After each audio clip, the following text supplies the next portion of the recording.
Yeah, what's going on, people? Welcome. I'm your host, JD Dyer, as we get ourselves rated for a long-awaited, long-anticipated press conference as we get to know today who the 5v5 fighters will be representing both Queensberry and Matchroom. I know, it feels like it's been decades in the making, it's because it has been. And I know you couple that alongside, of course, what else we got to anticipate and look forward to, crowning the king of the 175 division. There'll be so many guests joining us on the broadcast today. But we're going to start off with someone that I know is a good friend of mine, right? When we talk about the big guns, I have to bring in Carl Frampton. Carl, look, this is it. This is what we've been waiting for. I remember when His Excellency spoke about shaking up the boxing landscape. Yeah. Did you ever think you would sit in a room where Eddie Hearn and Frank Warren are about to do a co-promotion and put their best five fighters up against each other? Honestly, no.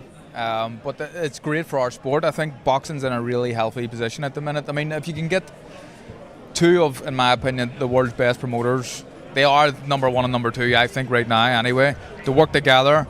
Then we're going to, hopefully he can maybe try and persuade Top Rank and Al Heyman and Golden Boy and everybody else. But this is what we need. This is how the best fights get made when promoters are working together. And I think this is absolutely massive for boxing. Sensational. When you think about the changes, and I want to allude to His Excellency first because he talked about shaking it up, he talked about doing all of these things. You know how long-winded this rivalry has been, this beef has been between Frank and Eddie. What are they thinking right now? I know they're both competitors. Speaking to both of them, they're both a little bit excited. But what are they feeling right now in terms of nerves? I'm not sure. Look, they'll both want to win, and obviously they're men that's full of pride. I don't know. I think it's going to be difficult. Like, obviously, we know, me and you know, who the fighters are, who the 5 are, but obviously we can't talk about that yet. But both guys, they'll want to whitewash each other. Of course they will, and they'll get one up in the other.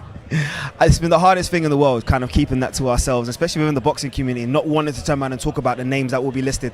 This is the place in the stream to turn around and see the draw live. We will be going straight over to the stage that's just behind us, so you can see all of the fighters as they get revealed, and you can weigh up for yourself. So make sure you're involved in the comments, the questions, everything else in between.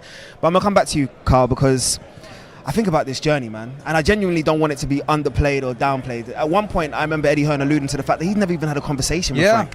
And now you're talking about a cross-promotion in Saudi Arabia, 1st of June. All of the eyes will be watching naturally because of the Undisputed fight, which we'll get onto in a second.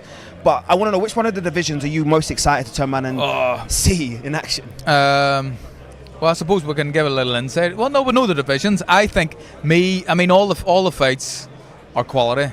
But me being a former featherweight, I knew you was going to say it. I knew he was going to say it. The featherweight division is most appealing to me. I can't turn around and allude into who's involved in the featherweight division, but there's been a few names, naturally looking at the stables of both and seeing obviously the quality that both fighters in terms of both stables have. There's a lot of names that they could turn around and put forward. Yeah, there's a list of fighters.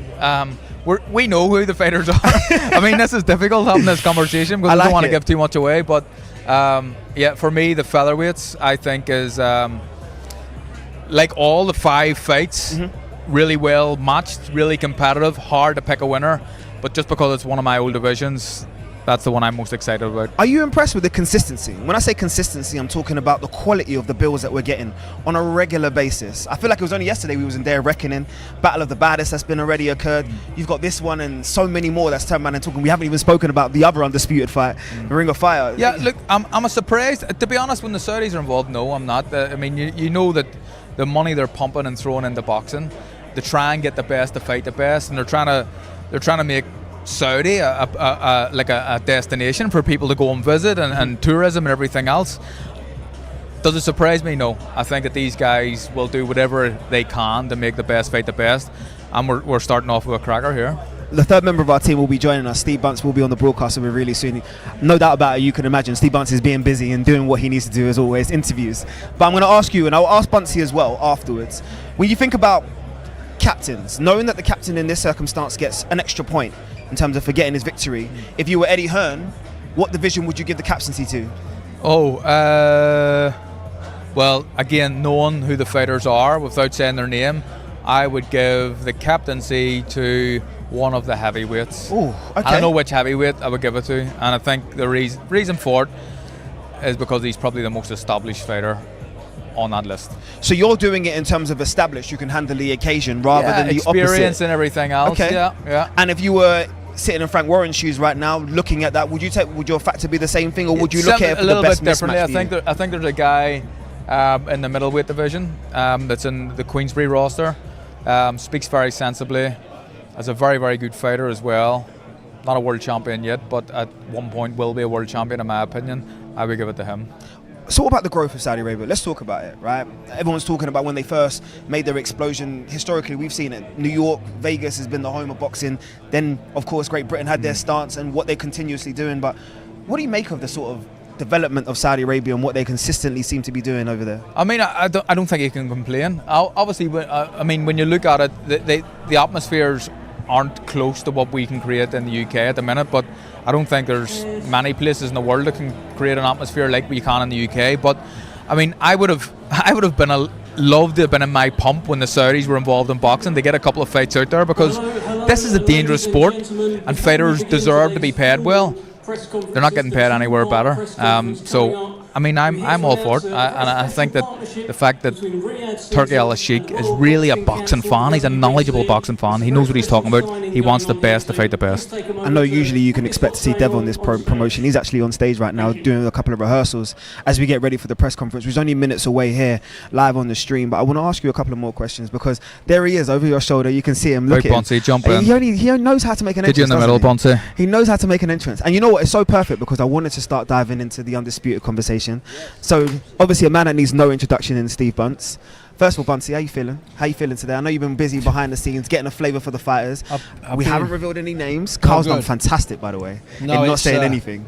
It's really hard not to, but let's put it this way. I've had conversations with 9 of the 10 backstage, and they've been very entertaining, to say the very least. I did sit down with the other 2 guys, the unbeaten light heavyweight world champions, which I'm not going to lie, JD. Yes. I'm not going to lie. Carl's my witness. Was a difficult head-to-head. I can imagine. I'm going to tell you the truth. Of course. I would never lie to you. It was hard work. But because here's the thing, and Carl heard it at the end, the Soviet bloc fighters, guys from any of the Soviet countries, they don't do schmack talk. It's not really a cultural thing for them. No, that's the exact word that they use. It's not a cultural thing. And they sort of looked at me and they literally put his hand on my shoulder and went, "No, we don't do that." From the amateurs, they just really don't get involved. It's not what they do. So there's something nice about that. I'm a big fan of it. Don't tell anybody. I'm a big fan of it. I like it when guys are nice to each other. Then hey, we saw. Okay, you were there. I know you came to it, and you probably watched it on TV. Dan Aziz, yes, Joshua Boazzi. Yeah. A week after the fight, they were on holiday together in Ghana. Yeah, they were. They'd known each other for years. They'd been at weddings, christenings together. Okay, and suddenly they fight each other, and it doesn't get any aggro. And they get in that ring and they fight each other at Wembley. You were there, JD, to a standstill. Yeah, it was incredible. And they could barely walk. Very much so.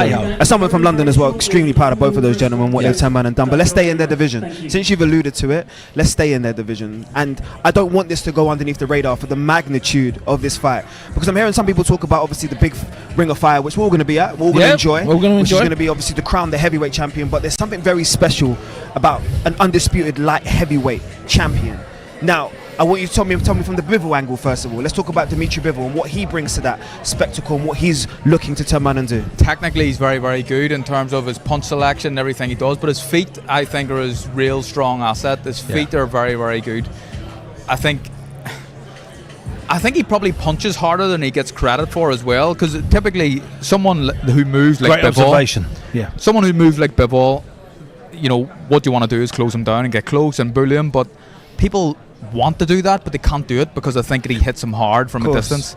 But Bivol technically is as gifted as they come. Great fighter. And he's got gears, Carl. Like, you know, he can fight guys that go 12 rounds, and it can look like a competitive fight. But he's only played around in gear 1, and he's got this thing where he times his punches like all the good fighters can do, where it's not just a left hook, it's a left hook at this power, at this range, and he does that. And I'm not saying he's playing sometimes with opponents, but you half get that impression. He's so in control of what he does. A few more gears. Lots of them. I think we definitely witnessed that, and this is all credit to Lyndon Arthur, but we were both obviously all present in terms of what we saw there, and it was a valiant effort. I love what Lyndon's done. Great relationship with Pat. Congratulations to Zelfa and all the rest of them. But you talk about those gears. You're talking about the gears and the levels between the division. These really are the two undisputed kings of this division. I want you to tell me now from the Beterbiev angle. We spoke about Bivol and what he brings. What does Beterbiev bring to this event? Well, just like we said, Carl said there, this is like the reverse of what Carl said. Carl said that sometimes Bivol doesn't get credit for his power. Well, I don't think Beterbiev gets credit for his boxing skills. Ring savvy, and his ring savvy and his smarts and his fight, the way he can just general a fight. You know, if a Beterbiev was a football team, he's never ever surrendering a 1-0 lead in the last 10 minutes ever in history. So it's Chelsea 04-05. Yeah, it doesn't matter who the other team is. Because he's just so in control of what he does. And then he's got this added thing, this degree of power, which is not a comedy. You know, people who have fought him and they used to say the same thing about Golovkin. You know, you speak to people that have fought him and they just talk about how everything hurts. You know, not just on the chin, Carl, everything. There's footage of Beterbiev training online with a 20-kilo barbell. Yeah. And he's got it in one hand and he's throwing it up like a band. Like it's he's playing with a stick and he's twisted. This guy he's a brute, an absolute brute. Yeah. But he's not just that. I think coming from the Russian amateur scene, they all know how to fight. They're all very, very clever fighters as well. They are. I just want to allude to it behind us, over our shoulders, and I know you can't see it, but it does feel like that. The Crown Showdown, it does feel like we've waited a long time. And Bunty, I had to go and do the research this morning, and I recognize both of their journeys just to get to this stage, in terms of being crowned a world champion, having to deal with mandatories, deal with obligations, deal with things domestically within your own country. Yes. To get to this stage, both fighters must feel so elated naturally. Well, they told me when I was talking to them that it's been 4 or 5 years that it's been rumoured, 4 or 5 years that they've been talking about this fight, but maybe longer that they've wanted it. I got the impression from talking to them that Bivol's wanted it a lot longer than Beterbiev's wanted it, and I'm wondering if there was something in that little line he gave us, Bivol, about how when Bivol first went to the national team, Beterbiev, 6 years older, was the superstar. Yeah. Always in the semi-finals, always in the finals, always fighting the best in the world and giving and winning, losing, beating Usyk, losing to Usyk as an amateur. And I'm just wondering if little Bivol, who still looks like he's young now, he does look like a baby was face, looking up at this giant Beterbiev, balancing these 20-kilo dumbbells and thinking, one day, my son, one day. And maybe that day is going to be June the 1st. I wanted to bring this question and I want it to be so respectful, because I'm not going to say it when Artur's here. I want that on the record too. But is age a factor at all?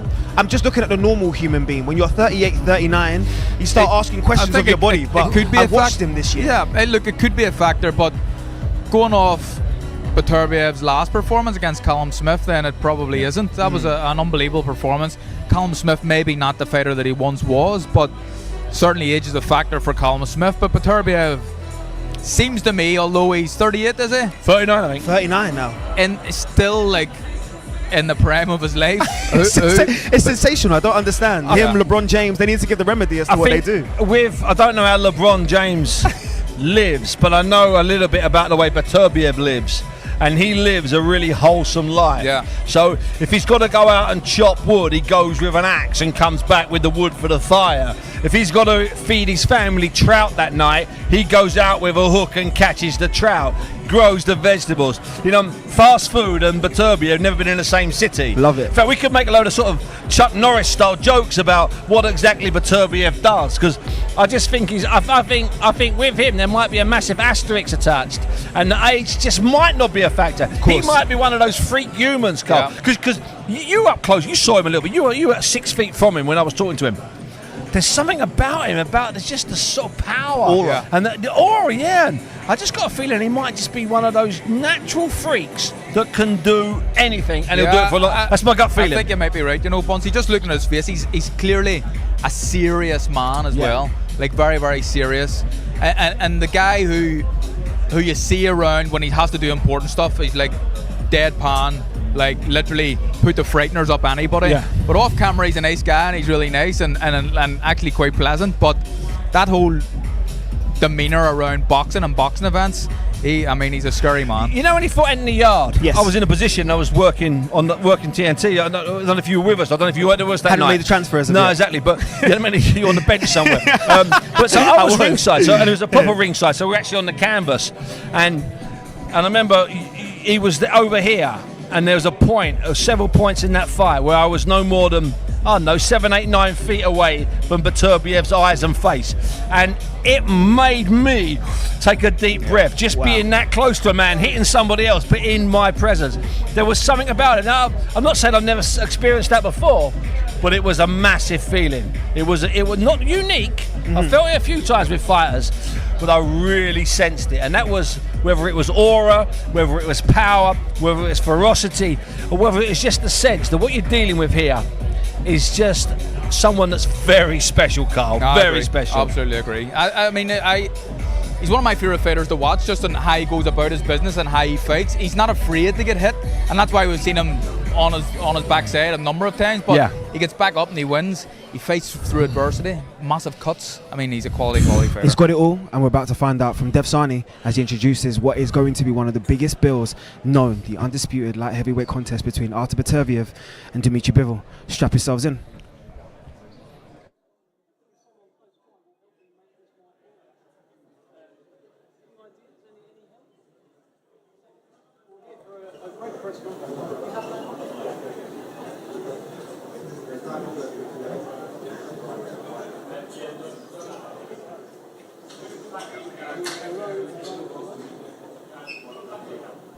Isn't that always the way? We've got technical problems. Devsani, I'm sure, will be, as you know, he's the voice of boxing, as he turn around and tell you himself.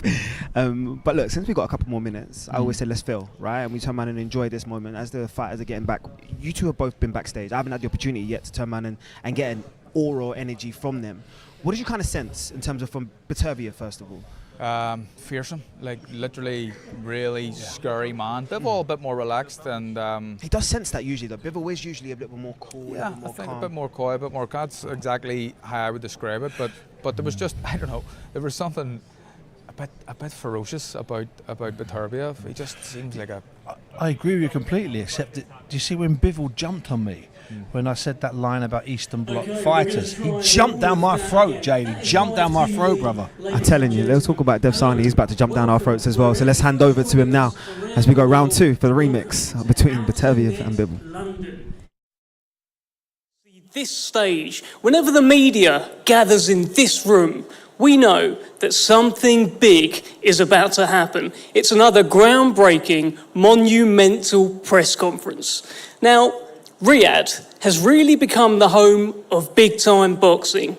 Let's go back to October, the battle of the baddest. Fury versus Ngannou, the lineal king of heavyweight boxing against the lineal king of heavyweight MMA. We then moved on to the day of reckoning, December 23rd. Anthony Joshua, Deontay Wilder, and a star-studded undercard. What about knockout chaos? Just last month, Anthony Joshua, Francis Ngannou, a moment, a knockout that we'll never forget, all happened in Riyadh. May 18th is another one for your diary, as if you don't already know. The first undisputed heavyweight champion of the century will be crowned as part of Riyadh's season. Tyson Fury and Alexander Usyk will finally meet in a ring of fire with absolutely everything on the line. Well, today we're here to announce the latest and perhaps the greatest in all of these shows so far. We'll be back in Riyadh on June the 1st. Now, as part of Riyadh's season, this is a sporting rivalry that has gone on for years and years and years. It's one of the fiercest, most intense, most bitter rivalries out there. UK boxing promoters Frank Warren and Eddie Hearn will each pit 5 of their very best fighters against each other. It will be Queensberry versus Matchroom. There will be pride on the line. There will be glory on the line. And there will be an awful lot of bragging rights on the line. Over 30 years of rivalry will spill over into the ring. And stick with us because we'll be announcing and unveiling those fighters very, very shortly. It's a Riyadh season original. Now, the main event on June the 1st, it's about as good as it gets right now in boxing. If you're a fight fan watching this stream, if you're a member of the media in this room, this is on your list of dream fights. The dream becomes a reality. June the 1st, 2 pound-for-pound ranked fighters, 2 of the best fighters in the whole world will collide and decide who the unified and undisputed light heavyweight king really is. On one side, you've got unbeaten WBA, IBO World Light Heavyweight Champion Dmitry Bivol, perhaps the best pure boxer in the world right now. And he takes on the unified WBO, IBF, WBC and lineal World Light Heavyweight Champion, perhaps the most destructive puncher in boxing, in Artur Beterbiev. It is quite simply the best versus the best. Now, this event is brought to you to fans worldwide by Frank Warren on behalf of Queensberry Promotions and Bob Arum for Top Rank Incorporated and Eddie Hearn for Matchroom Boxing in conjunction with Riyadh Season, National Events Centre, the General Entertainment Authority, Gold Star Promotions and Seller.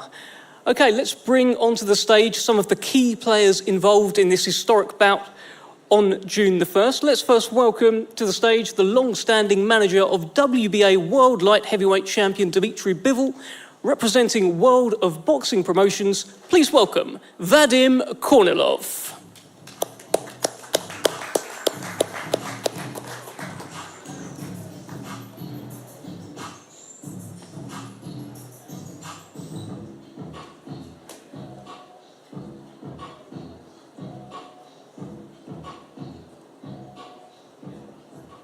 Okay, that's Vadim Kornilov with that glorious WBA World Light Heavyweight Championship. Now let's welcome to the stage the president of Top Rank Incorporated and representing the unified World Light Heavyweight Champion Artur Beterbiev.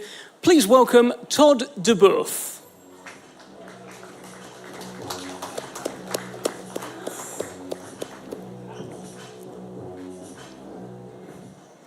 Okay, now let's welcome to the stage representing Queensberry Promotions, Hall of Fame boxing promoter, Frank Warren.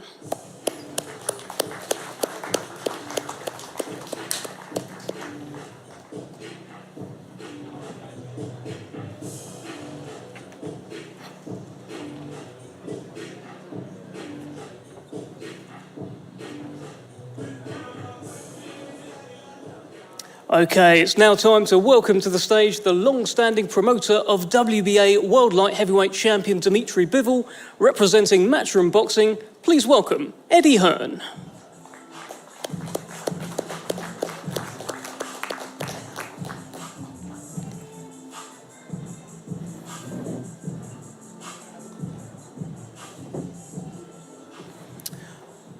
Okay, let's get the fighters onto the stage. Let's first welcome one of the supreme technicians in boxing today. One of the best pure boxers out there. He is unbeaten in 22 fights. He is the long-reigning WBA World Light Heavyweight Champion and IBO Light Heavyweight Champion.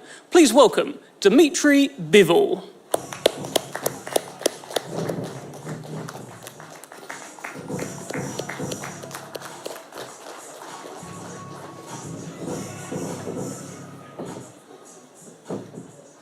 Okay, now let's welcome to the stage a champion who has knocked out every man that he has faced. Unbeaten with a perfect record of 20 fights, 20 wins, 20 knockouts. He's the reigning unified WBC, WBO and IBF World Light Heavyweight Champion. Please welcome Artur Beterbiev.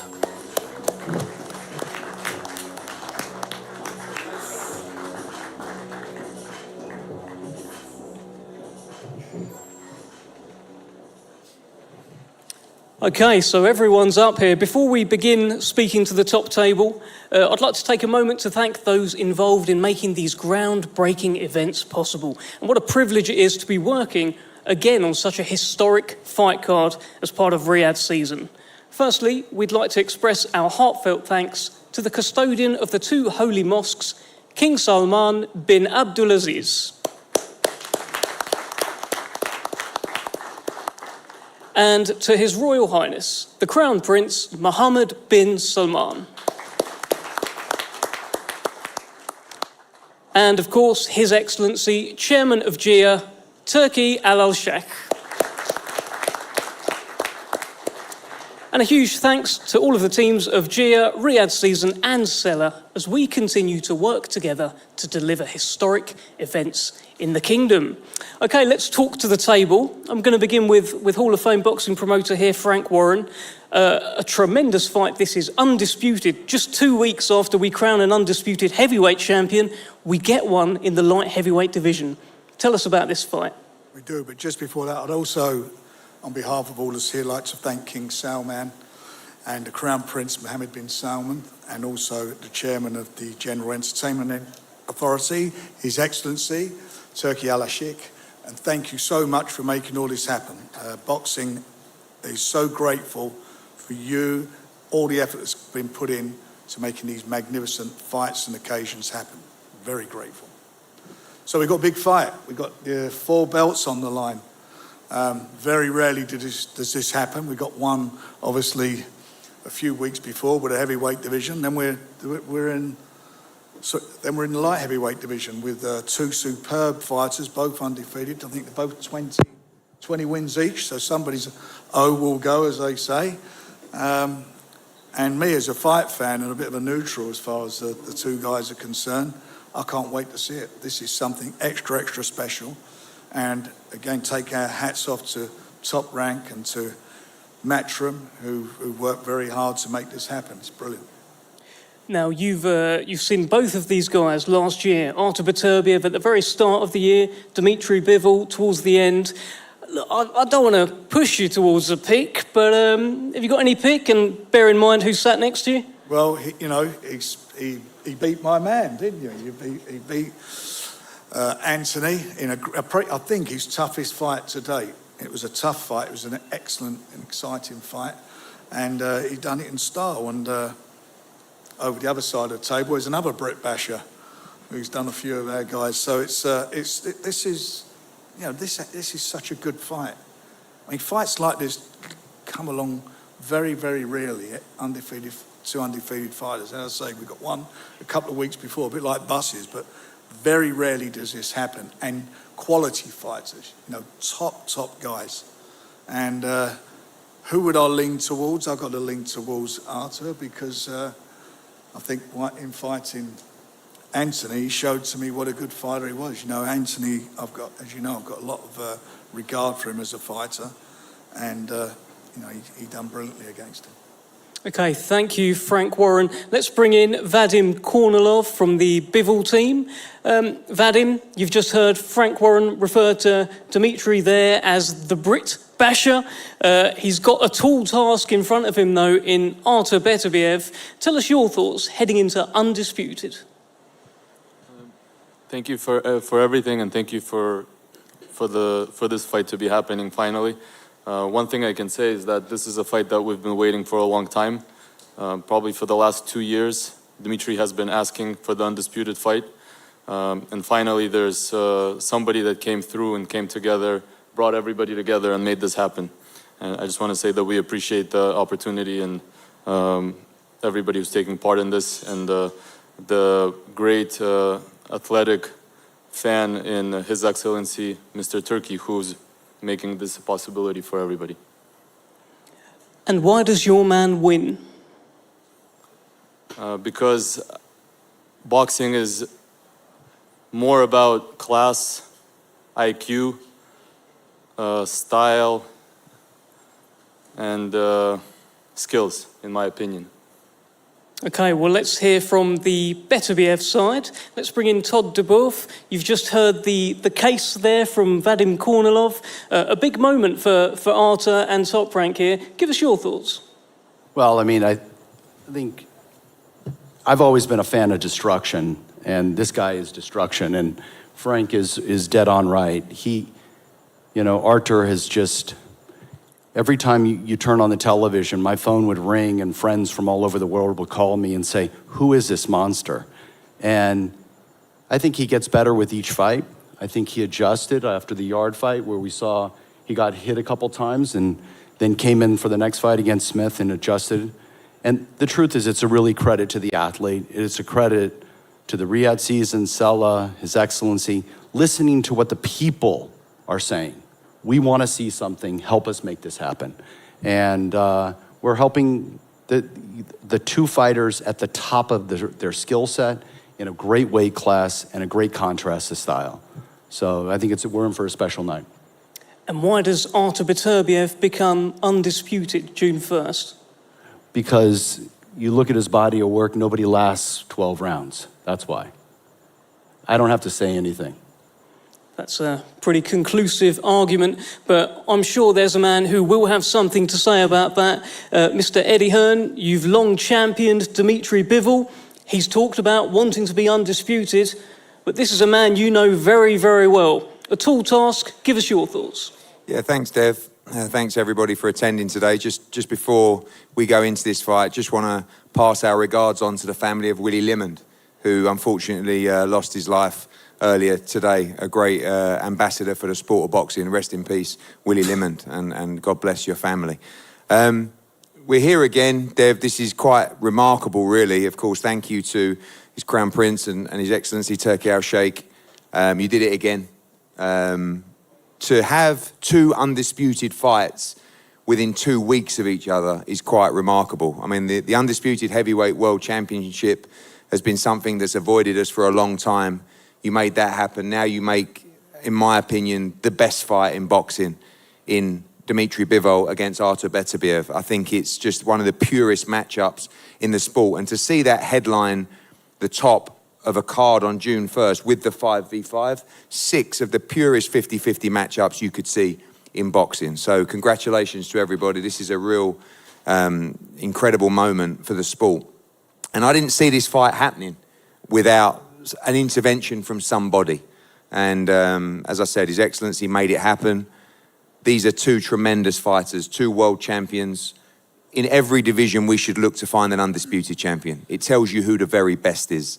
And Frank's right, you know, Artur Beterbiev has, of course, beaten Anthony Yard. He beat Callum Johnson, who we put in with him many years ago. Callum did drop him. He beat Callum Smith as well. And Dmitry Bivol beat Craig Richards and beat Lyndon Arthur as well. And I just feel that this man to my left, as Vadim says, his boxing IQ is on another level. And it needs to be against, as Todd said, you know, one of the most dangerous men in the sport of boxing. Artur Beterbiev is a wrecking machine. But this guy, I believe, is pound for pound the top fighter potentially in the sport. And when he beat Canelo Alvarez, who was the clear pound for pound #1 in the sport, I don't think he actually got the credit that he deserved. And he did that with consummate ease. And as tough as this fight is, don't be amazed to see him make this look easy on June the 1st. I think it's going to be a very, very tough fight, but he has all the ability to stand that man on his head whilst he's trying to hunt him down. But whilst he's doing it, he's going to be very, very dangerous. And I believe on June the 1st, Dmitry Bivol will be the undisputed light heavyweight champion of the world. Just one more on that, Eddie. Obviously, you were talking about Callum Smith. He's going to knock him out with a left hook. Heard you about Callum Johnson in the past as well. What is it that is so different about Dmitry Bivol that makes you think he's going to stop this man? Ability, footwork, ring IQ, composure. You know, all of the things you need. If you don't have the ability to box and move, to stand and trade at times, to have a great chin, to have the engine, Artur's going to run through you. And it's going to take someone very, very special to beat him. Thankfully, we got someone very, very special. His name is Dmitry Bivol, and he's built for this moment. For 5 or 6 years, we've been working together with Vadim. Vadim has told me from the very, very start, we need the Beterbiev fight. That is the fight that will show us and show the world how great Dmitry Bivol is. Really, he's already achieved greatness. He beat the pound for pound #1. But the naysayers will say, yeah, but it was a 168 coming up to 175. Whatever. Now there will be no arguments that the victor on June the 1st is the king of the division. And that's what we want in the sport of boxing. And I can't wait. I can't wait to, you know, I mean, it's going to be one of the great nights for Dmitry, for Vadim, and for me personally, because after we've spanked Frankie Boy 5-0 in the 5v5, we're going to run off with the Undisputed Championship. And it's going to be so sweet, because I look at Todd down there, he don't really like me either. So I can't wait. Roll on June the 1st, Riyadh, another historic night. Jeez. Thank you, Eddie. That was all for No Context Turn, I know that was. Let's bring in a man who most definitely does like you, Dmitry Bivol, WBA light heavyweight champion. I've heard you talk about how this is your dream fight. Even when people were asking you about fighting Canelo again, you were saying, I want undisputed. Now it's so close. Tell us how you're feeling heading into this. Hello, everybody. I wanna say thank you to Beterbiev team, to my promoter, World of Boxing, Matchroom, Hearn, everybody, and of course to His Excellency Turki Al Sheikh and Riyadh and Saudi, because they are making a great fight for not only for me, for boxing fans, because everybody who loves boxing, they ask me, when you gonna fight Beterbiev? Who's gonna make this fight? And Saudi Arabia, they will make this fight. And thank you for this. Of course, I'm happy because when I signed the contract to be a pro boxer, I had a goal to be an undisputed champion. And everything what I went through, it was to my goal. I made it to get my goal. Even the fight against Canelo, which Eddie mentioned, it was my ticket for big fights. And now I'm happy that I will have fight on June 1st for all of belts. When you look across, down the table, at Artur Beterbiev, 20 fights, 20 wins, 20 knockouts, do you see the most dangerous challenge of your career? Every time when I'm on my training camp, I think my opponent is the dangerous opponent in the world.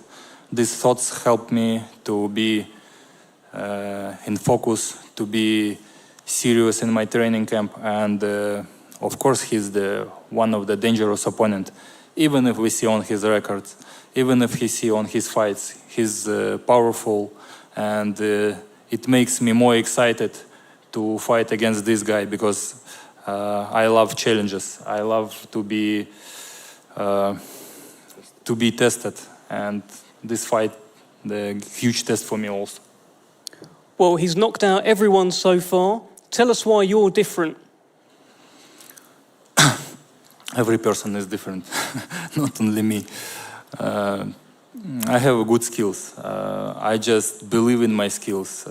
I'm in boxing 20 years old, 28 years I'm in boxing.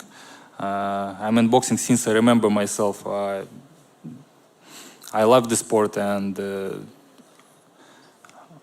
I think it could help me, my experience and my mentality and my skills, my camp. I just believe that I could be undisputed. Okay, well, let's bring in Artur Beterbiev. You have been also dreaming about becoming undisputed, getting that fourth belt. It's just there, that fourth belt. How do you feel looking across, seeing it? Tell us what's on your mind. Hello, everybody. I'm happy to be here. Not first time. Thank you for everyone who make this fight, for His Excellence, for Top Rank, for Frank Warren, for his team. What you ask me? Can you? I mean, you can see the belt there, the belt that you've wanted for so long, Artur. Since 2017, you wanted to keep collecting the belts. How do you feel seeing it there and going into this fight? I see another belt. And what about Dmitry Bivol? Thank you, Artur, terrorizing me. Do you just see just another opponent? I mean, this is an unbeaten champion. Like you say, I'm collecting belts and I need one more. You've both been world champions since 2017. In your opinion, why has it taken so long for this fight to happen? I don't know. He know better.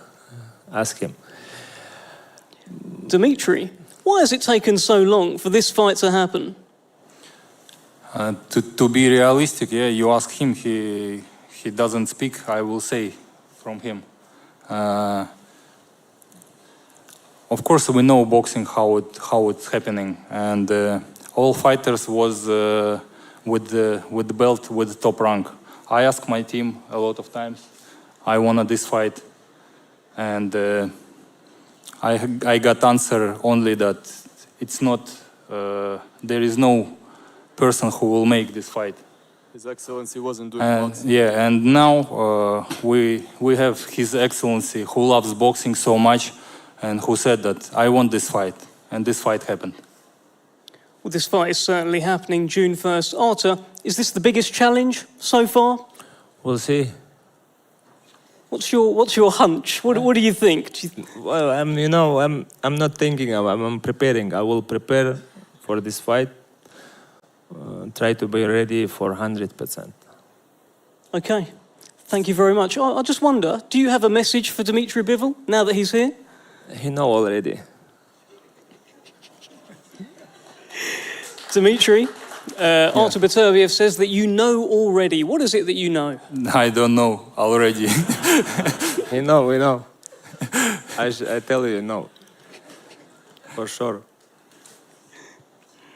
Okay, so somebody knows something. What I do know is that there is an additional belt on the line here. There will be an undisputed new belt on the line, which should, there you go, the magic of television, it is up there behind us.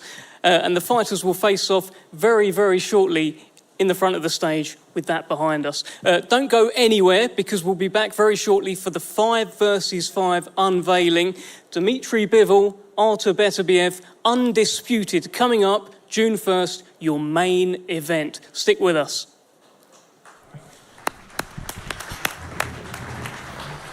Yeah, very few words. I will say that, Carl. Yeah. I think we kind of expected it. Bunty alluded to it in terms of the high levels of tension between both fighters.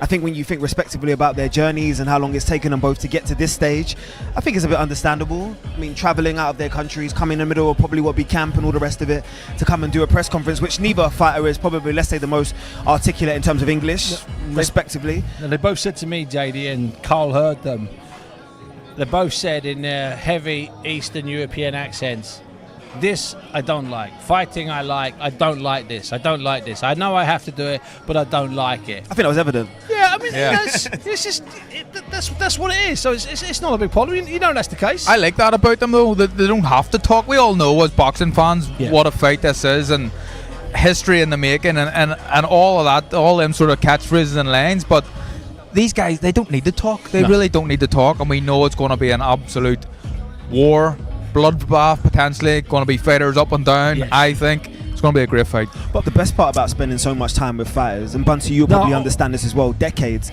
is they tell me sometimes don't look into these things in terms of the face-offs and the pictures. There's nothing to read into it. That's all for comments and Instagram and Twitter and all the rest of it. That's for the show. What you need is that moment backstage when they're queuing up to come on. This is the privileged position that we're in. Facts. In our position. And it's just that little moment backstage when for a second, for the first time, they're actually shoulder to shoulder. But they can't acknowledge each other. And they're standing, looking at the door they're going to go through. And you know what's in their mind? They're going, who's going through that door first? That's psychology one. That's round one. And they're both standing and they're half talking to the people behind them, but they're not acknowledging them. And that's what we saw back there. When I was a bit late coming here, as you know. I wasn't backstage having a cigar. I was backstage working. As always. I alluded to that on the broadcast. All right, Bunty, I've got your back. And I saw the two of them standing not 3 feet apart. And you look at that. There's the tension, JD. Yeah. Not some nice shoot off. That bit of tension, and it was crackling. I'm actually surprised a little bit by the relatively similar in height. I thought Bivol was maybe a lot taller, a couple of inches taller on him anyway. But they look to be similar heights. I think maybe that's just down to how they fight.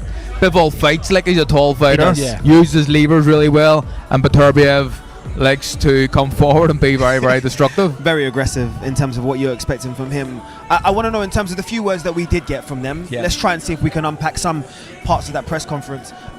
Let's talk about Dmitry Bivol first, because it looks like he could be one that might be joining us really shortly. He was probably the more vocal of the two, I would say, honestly. Yeah. Probably more comfortable in terms of the microphone in front of him. What did you kind of read in terms of the comments that he said in terms of his joining? Again, not a lot into it. Both guys seem really confident in themselves. I think that Bivol was probably slightly annoyed by the comment that Beterbiev made, where he says, "Ask him why the fight hasn't happened until now." I did see that. He kind of kicked back a little bit, but again, I always just think that there's always people like to be kind of part-time psychologists when they're trying to read fighters' body language and head-to-head, especially this far out.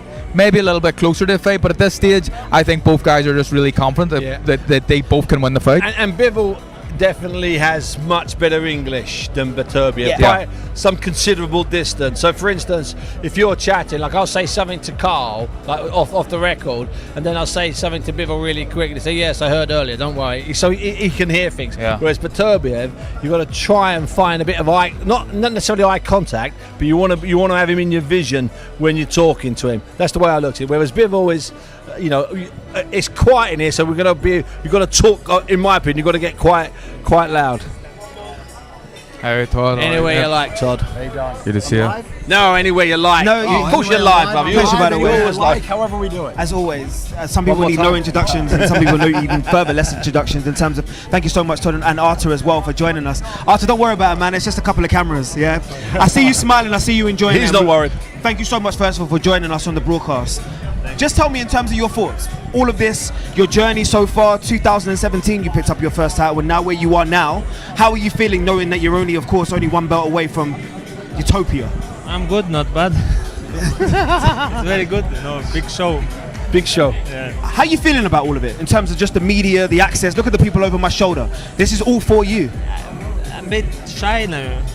I mean, it's not my area, My area is ring. I'm more comfortable in the ring. Artur, does it make it better for you to fight for the Undisputed title against a fellow countryman? Does that make it a little bit more special? Of course, but I think it's when I already had in my experience unified fight. I mean, it's almost the same. I think. Yeah. But it's different.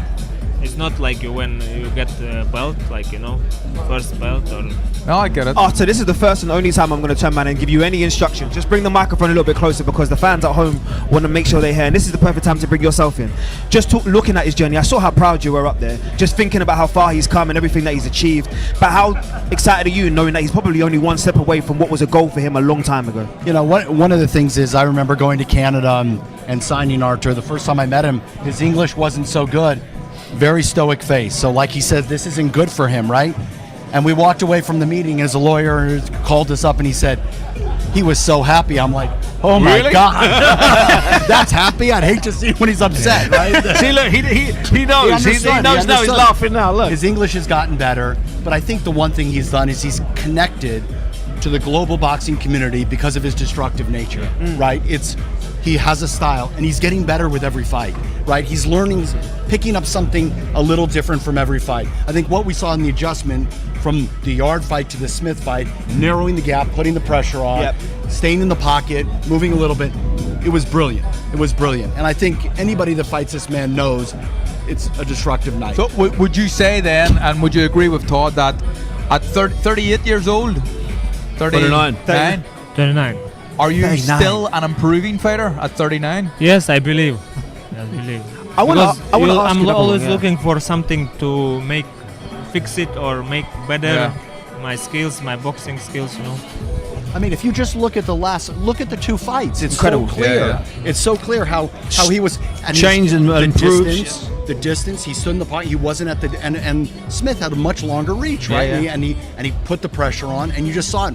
My whole office, we were sitting there going, "Oh my, Wow. He learned that quick," and that's just, this is what he does as a baby. It's in his DNA. How are you getting better? I really want to know this. At 39 years old, a lot of your peers that you would have grown up with have probably got their slippers on at this moment. How are you getting better so late in your career? I don't know. It's because of luck. No, it's not luck. Healthy There's living. something that you're living the life. It looks like you're living the life and you're enjoying Look how it. much better Steve is, right? Look how much he's getting better every day. Steve- right? Steve Bunce is a living legend. 56, I'm getting better. Every decade. Bunty, you had the opportunity to turn man and be around this man backstage. And what did you kind of sense in terms of how powerful he is and everything that he's turned man and What I achieved so sensed far? was, I've seen, in my opinion, almost like two Arthurs, a very serious one, and then a light-hearted Arthur who gave me a lot of stick upstairs, gave me a man that can smile. But what I really sensed was what we've seen from in the ring and the training footage, a man who is devoted and dedicated to his business, and his business is boxing. Simple as that. I have to ask you now, you were saying that he knew why it took so long. What did you mean when you said that? You know. You're going to make a meme out of this. This is going to be a meme on its own. I can't tell you because it's between us. He just knows. You know, I'll already tell him. You know. But he knows, right? Yeah, of course. You know. Oh, okay. Oh, I'm telling you, he does know. Carl, what have you seen so far? I mean, he sings your praises in terms of both being world champions, both understanding what it's like to compete at the highest level. When you look at his presence and what he's achieved and who he is as a person now, what's your thoughts as fighter to fighter? An incredible journey. I remember watching Artur as an amateur when I was a young amateur, like watching the Russian team who were outstanding and winning gold medals all over the world. So I've been a fan of him before he turned professional. I knew a lot about him before he turned professional.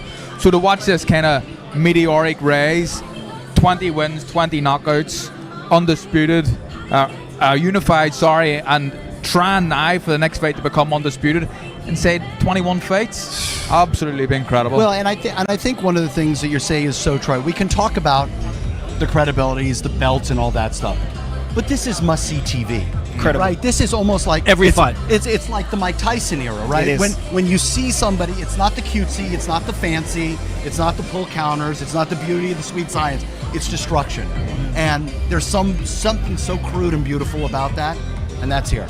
I saw you on YouTube training with a barbell. Bar. Never seen. Have you seen this? He's throwing a barbell. Toss it up in the air. Like The barbell didn't go 12 rounds either. No, it was unbelievable. How many rounds did the barbell I don't know. He just held on to it. He couldn't let it go. Artur, I just want to know from you, do you have any final words? Do you have anything you want to say? Because you've come here before, you understand in terms of what it's like to fight on the biggest stage. You've done it all. Amateurs, now professional, one step away from your final destination. Now I hope London, from England, fans of boxing on my side, because I'm fighting not for England fighter. Yeah, that's a good one. He's I like learning. it. Clever. He's learning. Clever. He's learning. He's smart. Look at him. Marking. Artur, it's always a pleasure, my friend. man. Pleasure. Steve Bunce. Thanks, champ. Pleasure, brother. Thank you. The presence is always there. Todd also, thank you so much for joining us on the broadcast, man. Appreciate you. Thank you very much Just indeed. place the microphones there. Oh, that's brilliant. Different level. I know what you mean now, Different Bunsey. league. Aura. Yeah. I feel it. But he knows, like he knew what Todd was saying. He was laughing. He was joking. Look at the attention. Look at this media circle. You know, We're in the middle of a live I'm not broadcast. saying he was Can you playing with imagine? us, but he was nearly playing with us. Let's get that right. I know exactly what he you knew mean. what he was doing. Someone want to get the YouTubers off my back here, Bunsey. Give him a slap. We're supposed to have security here, aren't we? You got to appreciate it, but that will tell you about the fanfare. That will kind of explain to you everything that is here, because it's not just the media in terms of in London. It's not your normal standard. Send in everyone. Send in everyone. It's everything, and this is what Undisputed is about. It's going to attract the audience. It's going to attract the casuals, and it's going to attract the wider audience. The only thing that I'm fearing now is we've got to somehow get Dmitry Bivol on this This broadcast guy's in the going middle. Of Yeah, we'll get him. He's trying his hardest. He's trying his hardest. Move. Thank you. Don't get on the bad side of the jackal, yeah? No. Look, with all the media fanfare behind us, let's just concentrate on what we saw up there as well. You spoke about it, just how he is, what he is, who he is. It seems like he's on the tin. That's what I kind of gathered from him. He doesn't want to say many words. Doesn't want to force himself outside of a comfort zone. You see a really nice side to him when he's here and he's doing them interviews and he's smiling a little bit and he's understanding the English. But honestly, it's different when he's anything in close proximity of Bivol, and it's not a front or it's an not. act. He just gets really, really serious, and it's almost like two different men, isn't it? When I sat them down, and the cameramen, who I love cameramen, but they don't understand. Clearly. The cameramen decided that they wanted their two fighters to put their elbows on a table. So when their elbows were on the table, their heads were closer than this. Yeah. Carl went, I could never do that. They were no more than about 12 inches apart. And I'm behind them, squeezed behind, shrinking. And I'm telling you, that tension there was incredible. So all that smiling there, and people will come over, and he's a gentleman and he's good English. Forget all that. I've seen it in that room, 5 or 6 of us. Carl was a witness to it. JD, I'm telling you, brother, if you'd have been in there, you would have felt it. It was real. What I noticed as well, every time that Bivol was speaking, like he kind of looked away a few times, but when Bivol spoke, he kind of glared right through him, right at him. It was like Very, back very of his head, intimidating. back of his head glare, Intimidating you know? for me, maybe not for Bivol, but I was certainly intimidated. You know what, you're talking about it there, but are these all mind games? Are they all mental things, or is it just preparation for him? Is it more for him, or is it more to send a message to Dmitry? My gut feeling is they both know each other from the old Soviet system. They were in the same national teams together, that their minds are so strong. I think it's just what they do. So there's no slapping or throwing of tables or he said, she said. There's none of that toing and throwing. It's just a silence, and it's just a meaningful look. And it's just, this is my space. I'm me, that's your space, you're you, and we'll find out on June the 1st when the first bell sounds. Now, there's no bravado. Let's put it this way, JD, I don't think there's any intentional mind games. It's just the way they are. It's just the way they are. Do you think it could be, obviously, Beterbiev was the number one fighter and kind of the Russian setup when Bivol was breaking into the Russian scene, and maybe he was 3 or 4 place Russian, which is a very good fighter if you're third or fourth Russian. But does Beterbiev maybe still have that attitude, like, I'm the top dog? Of course he does. You know what I mean? Cole, you heard that line when Bivol said, I remember many times looking at him when I was first in the squad. I was younger and he was a star, and I looked at him. So then I turned to Beterbiev, and so I asked the same question. And he went, I said, do you remember Dmitry when he first joined the squad? And he went, done him like a kipper. I believe that is JD. I love it because they're all the mind games, the sort of mental messages that they're sending the mental messages they're sending to one another. This is where I can lean on both of you two, because you live and breathe this sport. I don't even call it a sport to you, it's both a lifestyle for both of you. What do they mean up there? What were they alluding to when he turned around and said, you know exactly what I'm talking about? This is why I'm just leaning to see if you know any insides. Well, they admitted they sparred, and Beterbiev said, ask his coach. Right. So something happened. Now, I'm not a person that likes to live and draw on memories that I didn't see in sparring. I'm not a big fan of that. I'm not a big fan of people talking about sparring, but clearly something happened. And it may be that just Beterbiev was the daddy of a squad. And JD, you've been around GB, you've been up to GB squad. You said if you're the daddy, you're the daddy. I mean, there's 37 other fighters there that are going to tournaments and maybe winning medals. But if you're the daddy, you're the daddy. Boss, Pat McCormack, the great welterweight, he was the daddy. Even when AJ was in the squad, he was still the daddy. Of course. And it means something. You're in the heart of the system. You understand that better than anybody. And going back to the amateur system, the daddy in the amateur system when I was there in Ireland was Kenny Egan, who you know very, he's still the daddy. Well. He's still the king of Ireland now. Yeah, definitely still the daddy. Yeah, there's something about that. They want to kind of, just be the boss. But both guys are banned for that now. I think that Bivol, he's maybe looking at it. Well, hold on. I've got that the wrong way around. I've got one of these belts. One of them's got 3. But Bivol's now saying, like, I'm the boss now. Like, you're not the boss. You're coming to the end of your career. Although he says he's still improving as a fighter. Bivol want to kind of establish some sort of authority here as well. Yeah. Since we're here, and since obviously as you can see behind us, the background is about to change. The media seems to have cleared out a little bit because it's now for the second half. Probably a little bit more of the, let's say, the casual interest, but definitely one that's still going to have the purist at heart. The 5 versus 5. Now, I know we're not allowed to reveal it because we're only moments away in terms of who the fighters are, and they will be unveiled, but just give me your thoughts. Give me your thoughts in terms of the tension you're seeing between Frank and Eddie. And I asked Carl earlier, did you ever think you would see this day? Never. I'm not going to be one of those guys that says, I knew it would get together. I am telling you, I tried in 2011 to get them together. I tried in 2012 to get them together. I tried in 2013 to get them together. Boy, oh boy. When you haven't got the same money as Turkey and Chico. No, there's no need for that. It's as simple as that. His wallet's bigger. But when they got together last year, when there were rumours of them getting together, I thought it would be cosmetic. But I've seen enough. I thought it would just be a charade. But I've seen enough at press conferences. I've seen enough in Saudi Arabia when I've been around them probably 20 days in the last few months. That, guess what? I think it's real. Yeah, it is real. In fact, I know it's real. It's quite staggering. And I never thought I would see it in answer to your question. They're smart men. Both of them are smart guys, and they understand business, and they understand that they maybe put pride to one side, and this makes great business sense, not only for them and their promotional outfits, but also the fighters that they're looking after. I think it's a win-win all round. Yeah, This is it's a exactly win-win. what we wanted to see. You think about the decades that have gone in, because it's deeper than Frank and Eddie. It goes as far as the older generation too, and Eddie's father too. So I think when you bring a full circle moment, we should be smiling. We should be happy that we got two of the best promoters in the world that are sitting down and saying that they want to work together and put on something like this. And they're putting on. I mean, this would be like the third show together. Yeah, third show, really the fourth show together. And they've got 10 or 15 more planned, because that's the way Turki Al-Sheikh seems to work, is that he's give them dates, he throws up literally 20 fights up in the air, and they've got to package them. And I know that because I spoke to both Frank and Eddie when we were in Saudi last for Ngannou, and I spoke to Ngannou and AJ, and I spoke to them in the morning. They just come back from Turki Al-Sheikh's house. They're there till 5:30 in the morning, and they both said the same thing to me. Look, I can't tell you what fights there are. He said, but we got over 20 fights that we're going to make this year. And the thing is, it's not like me and Carl sitting around doing fantasy fights in a coffee shop. Yeah. These are going to happen. Yeah. So if there's 20 fights in the air landing, well, maybe getting 5 of them today, for all I know. But we'll get these 20 fights because, well, it seems at the moment there's no barriers to anything, JD. It just seems like we were having a conversation backstage. This is what we can give you preview, because when we're sometimes sitting in the changing rooms, we look at some of the rosters that they have and we say, well, when's their activity coming? Where are they going to get busy? Where are these fighters that are sitting on both Matchroom and Queensberry respectively going to get fights? It feels like this could be a massive springboard for a lot of those fighters that are inactive. Well, I think they'll get the chance.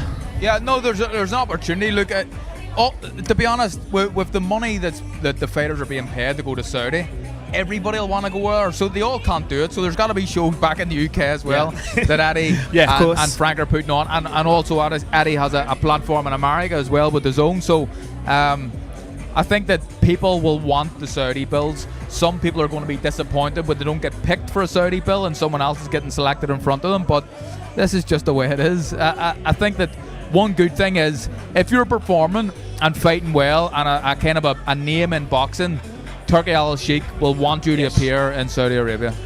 I asked Carlos earlier as well, Bunty, so I want to know from you, if you were to pick one division or one matchup that you know would excite you naturally, which one are you looking out for? What, the 5 that are coming up now? Yeah. Without saying the name. Without saying the names. Well, no pressure. There is one guy coming up here who's been one of my favourite fighters for a long time. And he wins most of his fights, and he wins them quick. I might be giving away too much. And he's a great character. And I like him because I haven't seen him for 4 months. And he came up to me and he went, "Hey, Steve." And he touched my beard. He went, "Love the beard. That'll do for me." So it's a good look on you, though, Steve. If he's in it, which I know he is, and I know who he's fighting, I've got to tell you, everyone will be watching this going, "Oh, I know what the 5 are. I know what the 5 are." Of course. And because once they're named, they'll say, "I told you that was the 5." Well, of course. There's 2 or 3 or 4 here that maybe you heard of, but there's one that I think will catch people out, and that's the entertaining one. Well, you know what I'm talking about, Carl. I know the one he's talking about. It's difficult doing a conversation here when you're not allowed to mention names, JD. And we can't wait until the stream. Obviously, naturally, what's coming up straight after this is the press conference, which is about to unveil the fighters, and then we can really dive in. Yeah, because I've got loaded questions for you guys ready to go in terms of now we know who is going to be announced. But what I would say to you from a different perspective is then, Steve, and I asked Carl the same question. You were going to give the captaincy to one person. You're Frank Warren.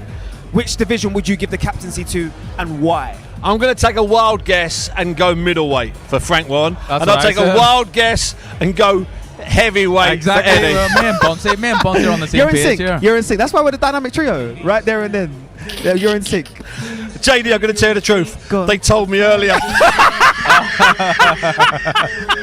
I can't do that to you, JD. I can't do it to you, brother. Yeah, they didn't tell me, but I knew it. I guess I'm right. You guessed them right. I know what I'm doing. Just tell me in terms of your thoughts as to why you would go, if you were Frank, why you would turn around and give the captaincy, I said it there, almost captaincy to the middleweight division. I'll tell you for why. Because it's 1 point for a win, points. It's 2 points for a knockout, right, or stoppage. And if you're a captain and you stop the person, it's 4 points. That's a lot of points, brother. That's a lot of points. Actually, the whole thing could be a draw. If 4 of Eddie's men won on points, that's 4 points. And Frank's captain wins by stoppage, it's 4-4. Then, I can't tell you what happens then. That's neither here nor there. It's a secret. Jeez, you know something that we don't know? No, he I'm was kidding about you to say again. something. He was about to say something that we didn't know at that moment in time. I like it, Bunty. This is what I'm saying. If we talk long enough, hopefully the audience will start to reveal. You want to know what happened to the draw? I really do want to know. Frank and Eddie have an arm wrestle.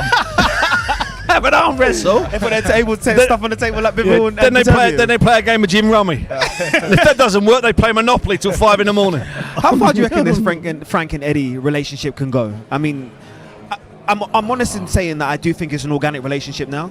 But how far can they go in terms of, can they put on some big shows back home in Britain, as you were telling me? Of course they can. I mean, and that's what we want to see as well. Obviously, it's great that these big fights are happening in Saudi and people are getting paid well as fighters, which in my opinion is one of the most dangerous jobs in the world.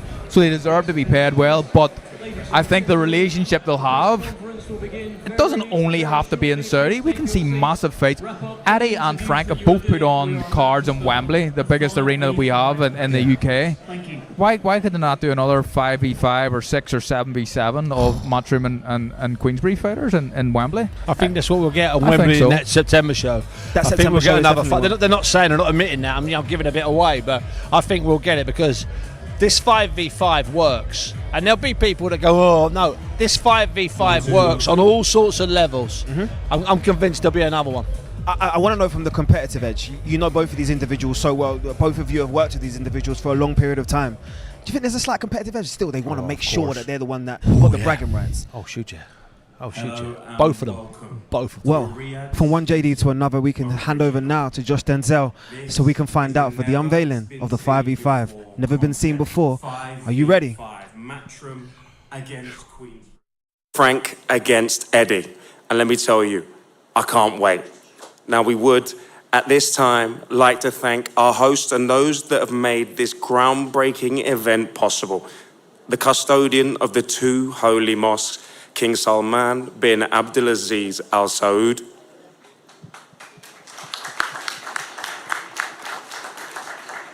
His Royal Highness, the Crown Prince, Mohammed bin Salman. And the chairman of the General Entertainment Authority, GIA, His Excellency, Turki Al Sheikh. Why are we here? This is a rivalry that runs deep. It spans generations, passed down from father to son, a rivalry born even before their foray into boxing. In the early 1970s, Frank and Eddie Hearn's father, Barry, butted heads in business, delivering pool tables and machines into pubs across the capital, and it only got bigger from there. From there, with the help of their sons, of course, Eddie, grew into the biggest and most recognizable boxing promotional outfits this country has ever seen. With Matchroom Boxing, Queensberry promoting some of the biggest fighters throughout their careers, biggest names in the sport, such as Nigel Benn, Ricky Hatton, Prince Nassim Hamed, Canelo, Tyson Fury, and Anthony Joshua, just to name a few. This rivalry no doubtably grew and grew and grew, and potentially can be settled when they pit their best, all thanks to the visionary ideas of His Excellency, Turki Al Sheikh. Now, before we get into it, I want to break down some of the rules of this 5v5 because we have a bespoke set. Now, both Frank and Eddie had the chance to pick 2 weight divisions each for their fighters to be contested in. And the final weight category was picked by His Excellency, Turki Al Sheikh. Now, we're going to find out very, very soon who will be representing Team Matchroom and Team Queensberry. Now, the rules are a little bit different here. We're going to get 1 point for a decision win. We're going to get 2 points for a ref stoppage or TKO. A draw is no points. And as a kicker, both captains' scores will be doubled. And Eddie and Frank are going to pick their captains, so it's better to go for broke. Now I've done enough speaking. I think it's time to hand over to our MC for the day, Dev Sani, to introduce some of these fighters. Okay, if the fighters can please come and take their seats. You're going to enjoy this, ladies and gentlemen. There's something very special about what we're about to see. Never been seen before.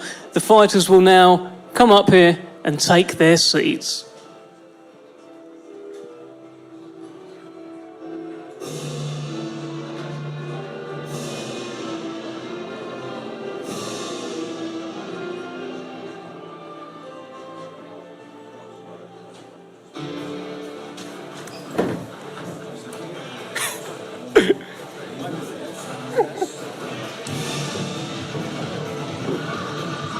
It's a Riyadh season original, and original is definitely the word that comes to mind. This could be a movie. Now I think it's time, Dev, to bring in the two men, their head honchos. Why this fight is happening. You can see them behind me. I think it's time we bring them in, right? I agree, Josh. I think it's time. It is now time to welcome to the stage the man with perhaps the loudest mouth in boxing. You may recognise him from the front cover of Men's Health magazine or from the 400 YouTube interviews a day. Proudly representing Brentwood, Essex, please welcome the chairman of Matchroom Boxing, Mr. Eddie Hearn.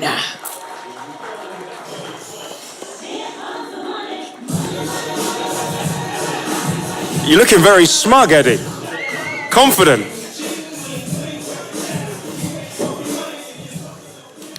All right, now let's welcome to the stage the Hall of Fame boxing promoter who has spent over 40 years promoting the biggest stars and fight nights in the UK. You may know him for his no-nonsense approach, and he may have even asked you to do him a favour. Proudly representing Islington, London, please welcome the chairman of Queensberry Promotions, Mr. Frank Warren. The governor's in town.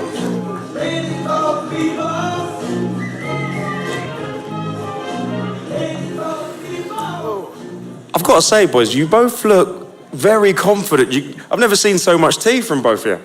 Well, you've got to believe in what you're doing, and we believe in what we're doing with our team. We've got the team here. All will be revealed soon. There we go. Listen, I started off and I briefly touched on this rivalry and how long it's been going on, the fact that it stretches through generations. But I think who better to ask than you two? Eddie, I'm going to start with you. Where did it start? Well, I mean, many decades ago. You know, you were talking about fruit machines and billiard halls. I mean, even before they were recognised names, there was almost a rivalry. Even growing up as a kid, 9, 10, 11 years old, I'd hear the name in the house. It wasn't always the most pleasant conversation, but they were on the phone arguing and they were rivals. And I think the rivalry has been great for British boxing. You know, it's enabled the sport to grow. And, you know, Frank, same as my old man, same as me, we like to win. Yeah. And we don't like anyone else to win. And, you know, it is actually quite remarkable as we talk every week and we meet multiple times with His Excellency, that it has actually taken this long for us to work together, or even to speak. I mean, you're talking about 13 or 14 years where we never spoke. And it's not good for the sport of boxing. The rivalry's good, the competition's good, but now we take it to another level with events like this. And, you know, people talk about coming together for financial gain. Of course, we're running a business. But we come together because of the vision of His Excellency, who basically slapped us both around the ear and said, what on earth are you doing? Because he couldn't quite understand why you wouldn't want to make the biggest fights. Why wouldn't the two biggest promoters in the world want to work together and give fans the matchup? Now we've got the rivalry, the team concept. I mean, I went backstage, I bumped into this lot. They were going to lynch me. I mean, this is serious. We have to win. And although we're friends now, we're not really. I want to absolutely destroy Queensberry on June the 1st, as I said. And we will be there on the night, you know, beating our chests, willing our guys on. And these are massive fights for our guys. You've got world championships, you've got huge heavyweight dust-ups, you've got big domestic fights, you've got career-defining and ending fights. And one thing that I know that we do share in common is we love our fighters, and we want them to win desperately. And this five I've got here, I'm very confident we'll do the business in Riyadh. Fighting words early on in the presser. Frank, was it the same for you? Was the Hearn name, he shall not be named? Or was it always that deep? We were partners for a while. We did a breakaway snooker thing, Barry and myself, many, many years ago. And so very briefly, we were partners. And we did actually speak quite a few times over the 14 years, I've got to be honest. Those calls you were getting in the middle of the night, they were from me. No, this is there is a natural rivalry. We get that. We both love the sport. We both want to win because as Eddie says, we're competitive. We both feel for our fighters. We pick the weights and the teams that we feel will make sure that will happen. And through His Excellency, so much has happened since October, since that first fight in October with Tyson and Ngannou. And I said it would be a game changer, and I underestimated that. It's been a double game changer. It's been nothing like this. And this is a Riyadh season original on the 1st of June. This is something, things like this, I can't even remember anything like this ever happening in boxing. So I think this will be the first of, hopefully be the first of many of these encounters. And I'm sure Eddie will want another one, for a rematch to try and get his own back after we wipe the floor with him. But this is going to be something special. It's going to be a fabulous night's boxing on a card that has 4 belts on the line. 4 belts on the line, 2 undefeated fighters that we just spoke about in the previous contest. And this, don't get any better. You're a fight fan, you're in fight heaven. This is something that people will talk about in years to come. And we want to win it. Eddie's team want to win it, his fighters want to win it, we want to win it. We're all competitive. Everyone's competitive. You know why? Because it's called the fight game. There's winners and losers, and we are not and don't want to be the losers. Everything's on the line here. So June 1st, watch it, because you're going to see something extra special. Frank, it didn't feel that long ago, Eddie, that we were on this very stage and we were talking about a completely different fight, and then His Excellency had a visionary idea of putting you two against each other, head to head, picking your best, almost like schoolyard rules. Did you ever believe that it would actually happen? Once His Excellency said it was going to happen, it was going to happen. Because everything he says he wants to do with his vision and paves the way for us to go out and then make it happen. But yeah, he says it's going to happen. I'm telling you, it will happen. What would it mean for you to win this, Eddie? It's only winning. Everything else. People talk about taking part. Couldn't be more irrelevant. Winning. It's the only thing that matters in sport, in life. And as Frank said, this is the fight game, the greatest sport in the world. And we're all very lucky to be working in a period now where these events are happening, and these fighters as well. We want to thank, of course, Sella and His Excellency and the team who not just make the fights happen, make the event happen, make the promo happen. I think shortly you will see one of the best promos I've ever seen. These 5 have already been out to Bulgaria on a Hollywood film set, having an experience of a lifetime. And this is what it is. It's big-time boxing. It's putting boxing on the map with the major sports in the world. The purest, most beautiful, greatest sport of all is professional boxing. And now it's getting the attention it deserves, and the fans are getting the big fights and the big nights they've craved for a long time. Frank, would you echo Eddie's sentiments there? Every word of it. See, we agree. Every word of it. This is, this, for me, I've been doing this now for 47 years, and I can't tell you how it makes you feel to be involved in this. It's like life-changing, and it's just so brilliant. And it's getting bigger and bigger. It's like this snowball coming down the hill. It's rolling down, and it's unstoppable. And event after event after event gets bigger and bigger and better. And here we are now, hopefully the first of our rivalry. And who knows, we may join ourselves together and fight somebody from the States or another part of the world. Who knows how we do this, but this is magnificent for boxing. It's magnificent for the fans. They're getting what they want. Evenly matched fights, unifications. It's all happening. It's all happening in Riyadh. It's all part of the Riyadh season, and it's just been so phenomenal and game-changing. And I'm going to repeat myself, I underestimated that in a big way. This has changed everything about boxing. There we go. Now, this is where we're all here for. Dev, I think it's time that we find out who exactly is behind these masks. I think it's time, Josh. Well, Frank Warren has picked the heavyweight division. Would Frank Warren's heavyweight pick please take off their mask? Whoa, dangerous stand. Well, he is a native of Greenwich, London, England. He has an outstanding record of 20 wins, only 2 defeats, with 19 wins coming by way of knockout. Ladies and gentlemen, introducing the former British, Commonwealth and WBA regular heavyweight champion, Triple D, Daniel Dynamite Dubois.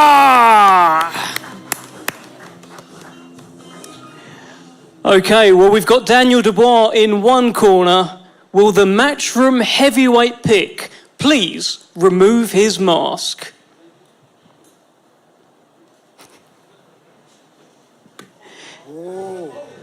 He is a native of Zagreb, Croatia. He is unbeaten with a record of 17 wins and no defeats, with 14 wins coming by way of knockout. Ladies and gentlemen, introducing the Olympic bronze medalist and IBF mandatory challenger, Filip El Animal Hrgović. What a fight, eh? That is a great heavyweight fight. What a fight. I think actually I've become a little bit of a fan of a few Queensberry fighters, being part of these shows. Nick Ball, one of them, robbed last time out to become world champion. We haven't announced Nick Ball yet. Oh my God. No, I'm saying I'm just a fan of him. I don't know what you're going on about. I don't know why you had to say that. But in terms of Daniel Dubois, a real character and a great fighter. However, this man we've been working with for a number of years now, and in my opinion, this is an elite heavyweight in Filip Hrgović, a guy who is on the verge of becoming world champion. We'll see what happens with the belts. We know there's a potential carrot for the winner of this fight in a massive fight, whoever that may be. But what a heavyweight matchup, Filip Hrgović against Daniel Dubois. Great matchup, and of course, 1-0 to Matchroom. Well, Eddie Hearn has picked the featherweight. Eddie Hearn has picked the featherweight division. There is no guarantee it's anyone that's already been named. Will the Matchroom featherweight please now take their mask off? Whoa. He is a native of Camden, New Jersey, USA. An outstanding record of 15 wins, no defeats with 1 draw. Ladies and gentlemen, introducing the reigning, defending WBA World Featherweight Champion, Raymond Savage Ford.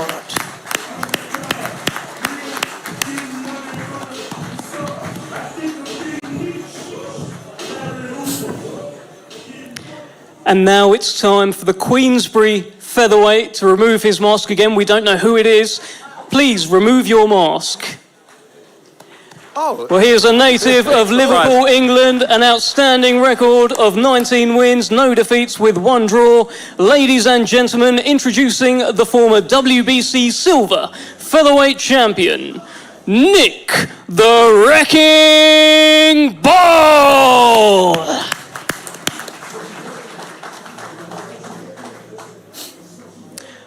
Okay, let's continue now. Promoter Frank Warren has picked the middleweight division. Will the Queensberry middleweight please remove their mask? Whoa. He is a native of Ilford, London, England, unbeaten with a record of 19 wins and no defeats. Ladies and gentlemen, introducing the reigning Commonwealth and WBC silver middleweight champion, Hamza Shiraz!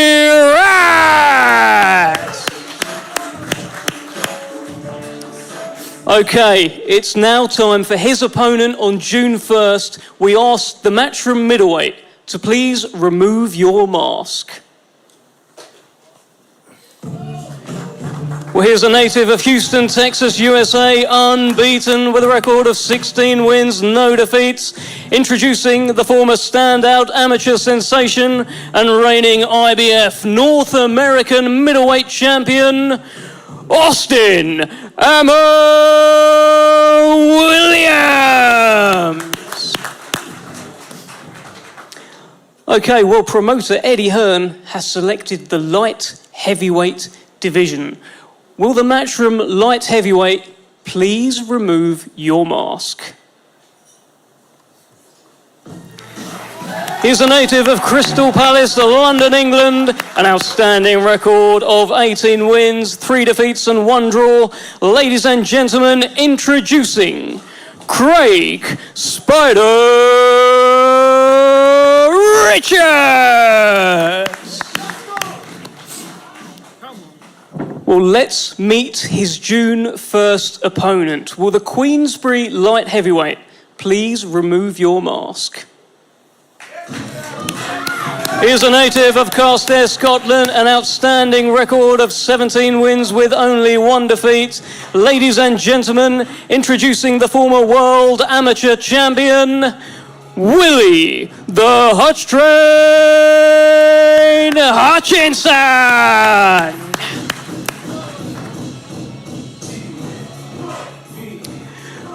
Well, ladies and gentlemen, for the final pick, His Excellency has chosen for there to be another fight in the marquee division of boxing, in the heavyweight division. Will the Queensberry pick please remove your mask? Well, he is a native of Shenzhen, China, now fighting out of Bloomfield, New Jersey, USA. A record of 26 wins, 2 defeats and 1 draw. Ladies and gentlemen, introducing Zhilei Big Bang Zhang.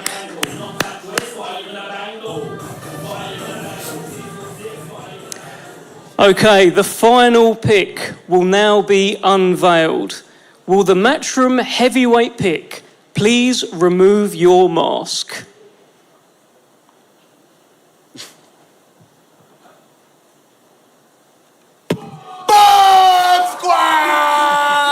He is a native of Tuscaloosa, Alabama, USA. He brings to the stage an incredible record, 43 wins, only 3 defeats and 1 draw, with an incredible 42 wins coming by way of knockout. Ladies and gentlemen, introducing the former long-reigning WBC World Heavyweight Champion, the Bronze Bomber, Deontay Wilder!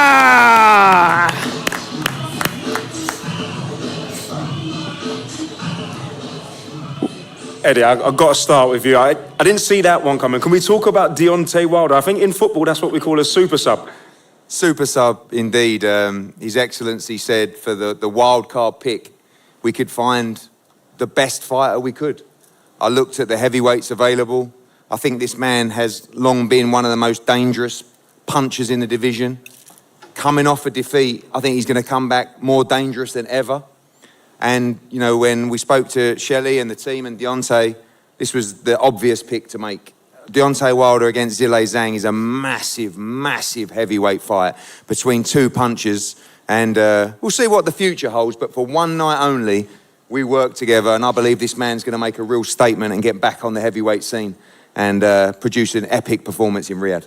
Well, if you're going to bring in a ringer, that's one way to do it, Eddie. Now, Frank, now you've seen the boys up close and personal on the same stage. You confident? Yeah, look, I'm a fan of all the guys. They're good. He's got a very, very good and strong team now. But we got belief in our guys, and I'm looking forward to it. I really am looking forward to it. This is going to be spectacular. There's so much at stake, and I know that Deontay, for example, looking at him, he knows how important this fight is to him. His career's on the line, and it's the same with Zhilei. This fight is a big, big match for them. The winner of this goes back to the top table. So everything's on the line. That's the competition. That's how competitive that fight's going to be. Listen, before we get into the nuts and bolts of this, I'm going to come to each fighter, get a quick word of how they feel about their matchup. Daniel, I'm going to start with you. You feeling confident? You look over there to the far side. Filip Hrgović, it's a big fight. Very, very confident, you know, working hard, and I'm just ready to prove, you know. We had a spar a while back, and he keeps talking about that, so I'm going to just show him that people change, and, you know, I'm a different animal now. Fighting words. Filip, how do you respond to that? I hope so he changed, because if he didn't change it would last few rounds only. So I hope so he changed, man. That sparring wasn't good for him. So I hope so you changed. And we can save those fighting words for when we really go hammer and tong. It's a bit later on in the day. Craig, good to see you. You know who you're up against. Yeah. Good seeing your lads today. Obviously, thank God, thank Eddie Hearn, Matchroom Boxing, Frank Smith, and He Excellency for putting me on this show. I'm excited and can't wait. Nick, what's going on? Hello, lad. Good to see you again. Yeah. You happy with your music this time? Yeah, better winning. Listen, last time out it was very, very close. You're up against another dangerous opponent. Confident you're going to get points on the board for Team Queensberry? Yeah, always confident. It's another massive opportunity for me, thanks to His Excellency and Frank for getting me the opportunity. So looking forward to the fight now, yeah. Right. How would you respond? 5-0. That's all I can say. I'm going for the knockout, though. Nice and easy. Ammo Williams, the next US star, they're saying, in Eddie Hearn's stable. Now you're in the UK. We're going to be fighting in Saudi. How you feeling? The glasses are saying you're a superstar. You got to win with them on. Oh, yeah, I'm so excited. First, I just want to give thanks to everybody involved. This event is massive.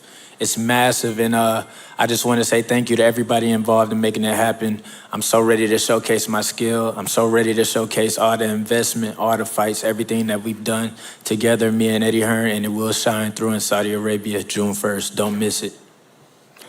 Hamza, I seem to see you at every fight. You're a busy man, always looking suave. Yep. Yeah, no, first of all, I'd like to thank the Almighty Allah for allowing me to be here today. I'd like to thank His Excellency Turki Al-Sheikh for making it happen. I'd like to thank Ricky, my team, and I'm looking forward to it. I'm ready. June the 1st. It's going to be a Queensberry win for sure. Willie, you can just about see Craig down there. How are you feeling?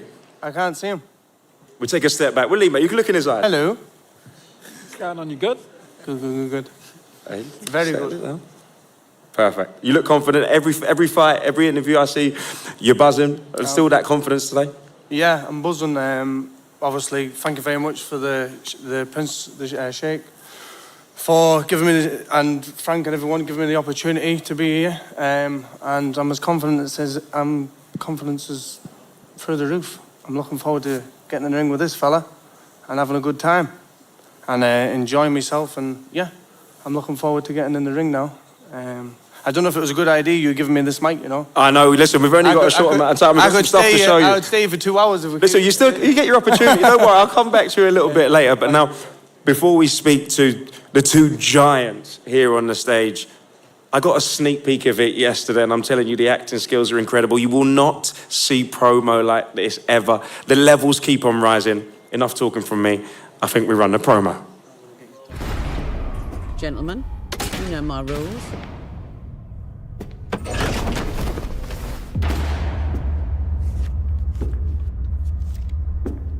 We'll have no around and absolutely no funny business. We're going to wait our turn and maintain our manners at all times, or this game's over before it's even begun. Frank, let's have you do the honours. Age before beauty, Eddie. Let's get some fights made. I haven't got all night. Chop, chop, Frankie. Off you go. Chop, chop indeed. That's a cleaver swinging, and there's a killer behind it. He's enjoying his first Friday as a butcher. When two guys come in to collect, as they always do, where's our money they demand from his boss? Our butcher here doesn't take too kindly to the noise. He calmly asks, "Can I help you?" Before they can respond, crash. Bang. And a wallop. They wake up on the pavement the next morning. Nice sausages, though. Cute. What a lovely bedtime story. Flip it, sweetheart. Watch your mouth. The jeweler. This kid's a proper diamond. Rocks, chains, watches. Knock, knock. Who's there? 3 blokes come crashing through the door. Lost Property's closed on a Monday, boys. He smiles, but some people just can't take no for an answer. I don't think this is yours, they say. The front man throws a punch. My man slips it. Bang! He pops the next man's nose like a bloody balloon. You've broken my nose. He goes, bang! And it's outside, and a quick way down for the challenger. Let's see what you're packing, Eddie. Picture this.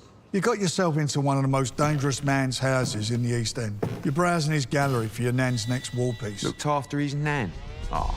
When you come face to face with a colourful character himself and his lovely sawn-off shotgun, you slip the first shot, leaving with a shiner to remember you by. That's another one for his nan's collection. They say if you love what you do, you'll never have to work another day in your life. He's never had a CV. Just a fist. So he got a job as a doorman. And like the saying goes, if you can't take the heat, then why are you even in the kitchen? Talking about kitchens, this man is a cook. And he doesn't take customer feedback too well either. That's not the way I like it. Get back in there and make me another, the customer says. Wallop. Now that's one way to enjoy a haggis. It's the ones that work in the shadows are the ones you want to look out for. He shouts at my lad, get over here and clean this blood off the canvas. My lad steps inside the ring. Where's your mop? He said he'd clean the floor with him. Night, night. I can always respect a man that takes out the rubbish. This lot in the same room's gonna be trouble. Come on, then. This man's an artist. My lad's a perfectionist, a visionary, fists like cast iron. His boss comes over. What's taking you so long? I'm thinking, he says. Next minute, it's bang. Now, houses aren't this man's forte. He likes fixing cars and breaking jaws. If you happen to find your way into this man's garage looking for trouble, saying things like, should I trash the place? Should I burn the place? You're generally leaving toothless, I'm afraid. Last two cards, gents. Not all heroes wear capes. Some wear tyres and ride double-deckers. So when someone disrupts his peaceful commute, crash his head through the window. This man's been behind the wheel all day. What does he see? Some having some old girl's handbag. He hammers his foot to the pedal. He steps out of the taxi to finish the job right there on the pavement. She even tipped him a fiver.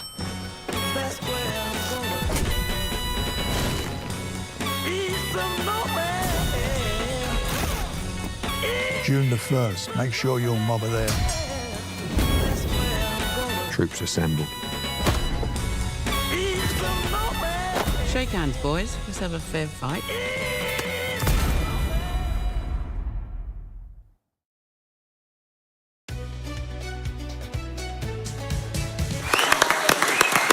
Have you ever seen anything like that? Incredible promo. Boys, I think you should get IMDb credits if you... if you do enough one of them, I'm serious, it could be a career. That was just an incredible experience. We were filming for about 6 hours on that table. And as I said, all of these fighters flew out to Bulgaria for a couple of days. And I just want to, I know we're all forever thanking His Excellency, but thank you not just for making the fights, but the vision for boxing and allowing these fighters to express themselves and showcase their personality and their stories. And I know every one of these guys absolutely loved it. And it's how you spin a narrative. It's how you tell a story that gets people excited. And that was absolutely brilliant. I mean, I thought Frank was very good. I was sensational, but, It never stops. A career change for any of you boys on this table? Slightly easier acting than doing what you're doing. They're not going to give up their day jobs. Now, His Excellency surprised us with a pick at heavyweight, so I think it's time we hear from the fighters from the weight division that he chose. Deontay, the super sub. In England, we might call you a ringer, which means when you get a player who doesn't usually play for you that's very good. How are you feeling being up here? I feel good. Man, it's a blessing just to be back in the scenes of everything. I'd like to thank Frank, Warren, Queensberry, Eddie Hearn's, Matchroom promotion. Nobody ever thought me and old Eddie would be working together. So this is an ultimate surprise right here. And like Eddie said to Frank, it's a shame that we can't work together in the business of boxing. This is what it's all about. The best fighting the best promoters going against the best promoters, to putting fighters together. And I love the scenery. I love how Your Excellency, Turkey come in and his staff, and they rearrange and change the way boxing is promoted and done. And I'm looking for that acting career after. Yeah. You don't have to get hit. But, I'm looking forward to the fight. Zang, I respect Zang. He's a good fighter. And I respect him for that. But it's my time, I've been through a lot. You understand me? And I've had to regroup. I've had to get myself together. And things just don't change overnight. Things don't change for the next fight or so. You have to keep working. You have to keep pushing. You have to keep working. You have to keep pushing, keep working, keep pushing until you get what you want. And I'm at this point in time where I'm narrowing it down. And come the night of the fight, we'll see if I got it or not. This fight, I'm holding it as my last stands, my last chance, and that's what I'm taking it accordingly as, and I'm just ready to do what I'm known to do. You understand? To be the wilder that I am. I lost my love and the passion for this business. I lost my hunger for so many different reasons, But now I'm in an opportunity where I'm dealing with people that love the craziness, that love the wildness of Wilder, the love that Wilder that say he want a body on his record, Wilder. And it's amazing to be around people that appreciate what they see in front of them. It's amazing to be tied into people that love what we do. People don't understand what we do and how we have to do it and get to that point. This is not an easy task that we do. Boxing is strictly a business. It's not a sport for me. I always say the business of boxing, and that's what it is. Accordingly, we risk our lives for you guys' entertainment, and here I am again. I'm not playing around this time. I have nothing to lose. I feel like I've lost a lot of things in my life, even some of the closest people in my life. So I don't feel like I have nothing else to lose, but only to gain. And this fight, we're going to see. It's enough of the talking. I even told my team, I don't want to hear how good I look, I am, this and this. I'm not going to even be posting too much this time around because I mean business. I can feel the desire and the sensation in my heart again. That hunger, that monster, that beast is coming back. The pain that I've endured over these last years, it's going to be, you will see what I'm talking about comes the night of the fight. So good luck to all, and to all a good night. Strong words there from Deontay. You can see it means a lot. And the man that's going to be on the other end of that pain that Deontay is channeling is Zhang. Zhang, you're representing, you're His Excellency's pick. You're representing Team Queensberry. You're up against one of the most destructive punchers in the division. You are one of the most destructive punchers in the division. You looking to end this one early? 在经历过这一番陈词之后哈，你觉得在比赛的当天，你有机会提前终结这个比赛吗？首先再次来到伦敦，感谢 His Excellency， 感谢 Queensberry， 感谢沃伦，再一次让我站到世界顶级的舞台上面。博尔德是一个重炮手，实力非常强悍。 但是我要小心，非常小心。然后，但是我也是一个技术型的重炮手。如果我看到机会，我手下不会手软。First of all, it's a pleasure for me to be in London again. Thank you to His Excellency. Thank you to Frank Warren for making this happen. Wilder across the table, he's the heaviest puncher in boxing. It's very dangerous. I have to be really careful, really cautious. But when the opportunity shows itself, I'm not going to hold back. There we go. Strong words. Prediction, you're going to get that win. It's going to be a knockout. Guys, I think that is all we got time for. You'll hear from these fighters in the build-up to this huge event. I could stand up here and talk to you guys all day. Feels like we're just getting started. But it's only right now that we stand and we get some photos. Team v team, Frank and Eddie, Queensberry against Matchroom, 5v5. I can't wait. And I know the media are absolutely buzzing that we finally get to see who's representing each promotional outfit. Thank you very much. Well, it wasn't short of a spectacle. I give him that. As Josh Denzel just wraps up over my shoulder. Incredible promotion once again, Carl. I feel like the promotion team deserves as much acknowledgement as anything else. I mean, before we even start talking about the fights, I've never seen anything quite like that. That was unbelievable. It's incredible. I mean, some of the boys actually looked like they could act a bit as well. Nick Ball looked like he could do that before. Yeah, It looked like it was very, very good. I want so much to take in there. I think we should probably just take a deep breath first of all and just acknowledge this is real now. Do you know what I mean? Now I'm just delighted that we can actually mention the fighters' names. Thank gosh. Yeah, I mean, it's like it says on the tin, it's literally 50-50 fights, 5 of them, plus the main event, which is another 50-50 fight. How can you not like us? How can you not like? And I mean, it's not like when I say 50-50, we talk about styles and stuff with the fighters. Yep. None of these fights are going to be dull. They're all going to be cracking fights. So, I mean, I'm very, very excited about it. They're going to be exceptional, and this is the best part. We get to turn man into the face-off right there. Filip Hrgović, I think about how long he's positioned himself in that IBF position, especially for a world championship opportunity. And Daniel Dubois, who's revitalized his career now and going in the right direction that Frank would have believed beforehand. Interesting matchup between these two. Yeah, it really is. It's definitely more to lose for Filip Hrgović. As you said, he's the IBF mandatory. I think his thinking behind this is obviously, look, he's going to get paid really well, but he's thinking that I need to keep busy while I'm waiting on the belts to become available, whether it's Usyk or Fury or whoever it is. He can't just sit by and fight guys that he's expected to beat all the time. This is a tough test for him, so credit to him for taking the risk. And Daniel Dubois, a guy who in his last couple of fights I think has really, really impressed me. I think he's improving. I think the fight against Miller, I think he came through a lot of adversity. He had to bite down the gum shield, which we hadn't seen before previously in his career, and he's been criticised for that a little bit. But I think he'll have learned a lot from the Miller fight. And again, another 50-50. But contrast of styles here, though. I love what I saw Ray Ford do in terms of to get that WBA strap and how impressive he was back in March. But then Nick Ball, again, he could turn around and arguably have the WBC sitting on his shoulder right now. Both guys are probably disappointed this isn't for a unification fight, because in my eyes, Nick Ball won the fight against Vargas. He should be a world champion, but he's not. But look at the height difference here. This isn't something that's new to Nick Ball. This is he enjoys it. He enjoys it. I think he likes.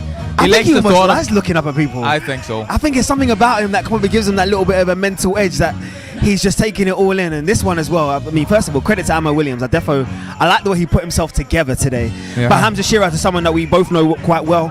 He's worked with, we've seen his development, we've seen what he's turned around and done on big stages in terms of being a headline. How do you think he's going to accept the challenge? I mean, again, another risky fight for both guys who are very, very close to be fighting for world titles, and the loser kind of goes back a few steps again. So the winner in my eyes of this fight his next fight should be for a world title. Hopefully His Excellency Turki Al-Sheikh will be able to make that happen. But I mean, Hamza Shiraz, for me, I was speaking to Ammo Williams backstage.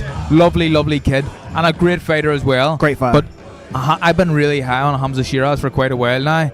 Difficult fight for both boys, but yeah, it's another one I'm excited about. I know quickly, because I know they're moving very quickly in terms of the stage, but how's Hamza going to handle the different element that Ammo's going to bring? Typical American fighter. You know he's going to be loud, you know he's going to be vocal. Yeah. He's going to give a different element. I think he'll be alright. Look, he's in a gym as well where he trains in America. He's coming across these guys in the gym, sparring all the time, so it's something he'd be well used to. Hamza is very, very relaxed, always just kind of thinking about business, and that's it, nothing personal. Super close relationship with Spider Richards, speaking from a personal sense. Got to know Willie Hutchinson in terms of his last performance down at York Hall. Again, it's just really good matchmaking in terms of these styles these two are going to have. Yeah. What do you kind of make of this one? Really good fights. I think Richards is a quality fighter, really dogged and fit and trying to drag people into deep ends a lot, and Willie Hutchinson, quality fighter, can really punch hard. I think it suited him since he's moved up to light heavyweight.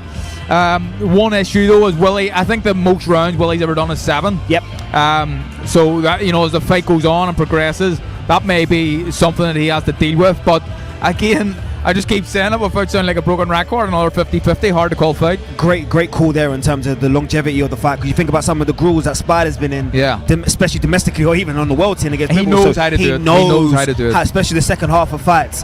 And then the wild card, as they turn around and say, I mean, no matter what anybody says, it's incredible to always have Deontay Wilder back in the building. Automatic box off, automatic going to sell tickets. And Zhilei Zhang, he doesn't do short, he doesn't do small fights. He doesn't do stand-up performances. He just knocks people out on the tin. Another quality heavyweight fight against, you know, it's the former world heavyweight champion against someone who, I mean, is world class. He's a world class fighter, world class operator. I think that the issue for both these guys is they both gas as the fight goes on. But for me, that makes it exciting because I don't think the fight goes a distance. Someone's going to get knocked out probably in the second half when they start to unravel a little bit. You can hear a pin drop in here, and that is the tension that heavyweights bring.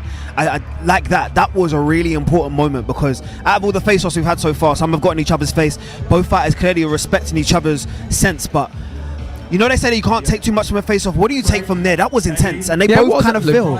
Again, are we listening to him? Oh, Josh has got another surprise for us, clearly. Well, since we've got them head-to-head, before they come down and join us, let's head with Josh Denzel and see what the last surprise is. You're looking at your team, you've just seen them face off. I think now is the perfect time. You've seen them eye to eye, you've seen a glint and a glimmer of something. I'm going to come to you, Eddie, first. Who is going to be your captain? Who, if he scores a TKO, 2 points, a win, 1 point, ref's decision. So that's going to be double bubble. It's going to count for twice as much. Eddie, who is your captain going to be? Yeah, I mean, this format, the captain's pick is very important because double the points, it could be the difference between winning and losing. We've got a fantastic team. I'm very proud of all of them. Today, I looked them all in the eye and I looked into the souls and I wanted to make sure this guy who I pick as captain will bring absolutely everything. And the Matchroom captain for June the 1st is the bronze bomber, Deontay Wilder. Deontay Wilder, bomb squad, look at that. Looks regal. It looks like he can carry the weight of the captaincy on his shoulders. It's nothing new to him. Now, Frank, you got the joy of going second. You've seen who this man has picked as captain, who he thinks is going to get double bubble against Zhang. Frank, who's your captain, the captain of Queensberry? He's somebody I've got the utmost faith in. I've got faith in all the guys. He's been with me from day one. He's a phenomenal fighter. And I love watching him in the ring, and his last couple of performances, he's done everything you could ask of him in absolute style.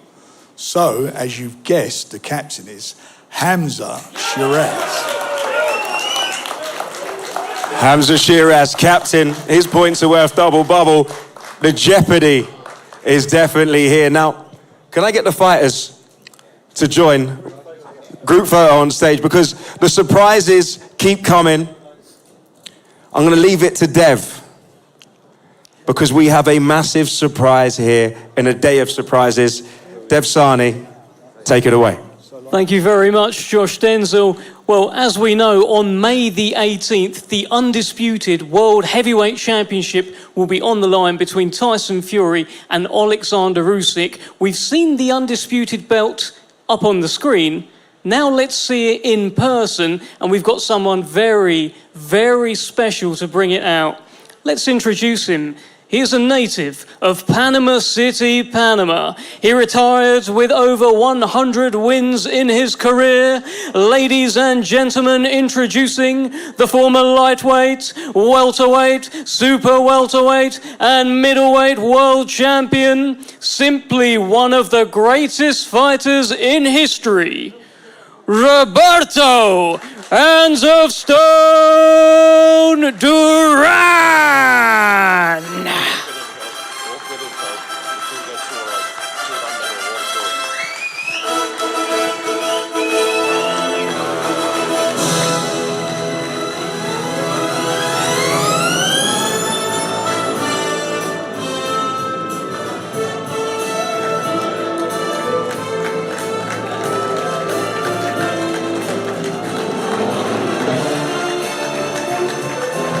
Well, there it is, ladies and gentlemen, the undisputed belt on the line May 18th between Tyson Fury and Alexander Usyk.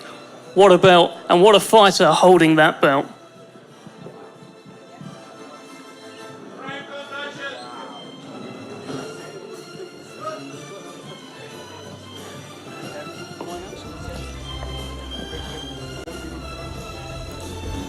Okay, everyone, just hold on stage for now. We have another special guest that will be joining us very, very shortly.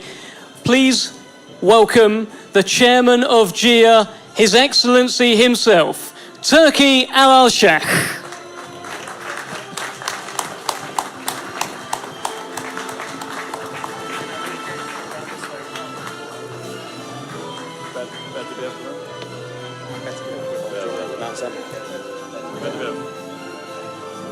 And before His Excellency comes to the stage, let's bring the main event out here to the front. Artur Beterbiev and Dmitry Bivol. Undisputed light heavyweight championship on the line, the main event on June the 1st.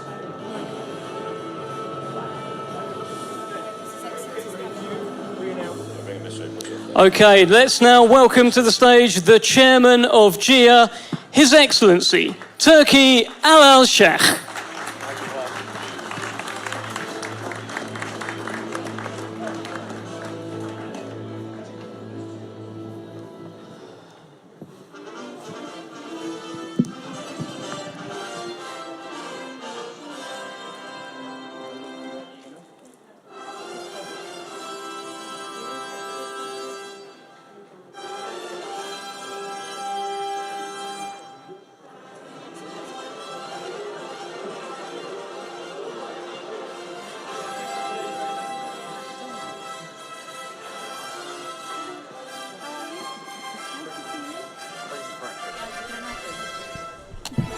Just when I thought these spectacles couldn't get any better, I mean, greatness doesn't describe how the boxing community and just everybody feels about Roberto Duran. And honestly, I'm a little bit in awe the fact that he's here and he's in the building, and I think about all of the fights that I watched as a kid on VCR. That shows you how long ago it is. What a fighter, a hero of mine, certainly. One of probably a few, but Duran's probably top of the list.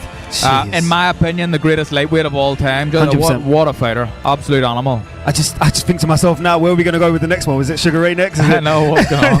Maybe Duran and Sugar Ray have a fight. Who knows? I'm telling you, the surprises and what it shows you, the magnificent sort of spectacle that's being put on, and seeing Roberto Duran in the middle of Eddie Hearn and Frank Warren should bring a smile to any boxing person's face, because in his generation, he fought everybody.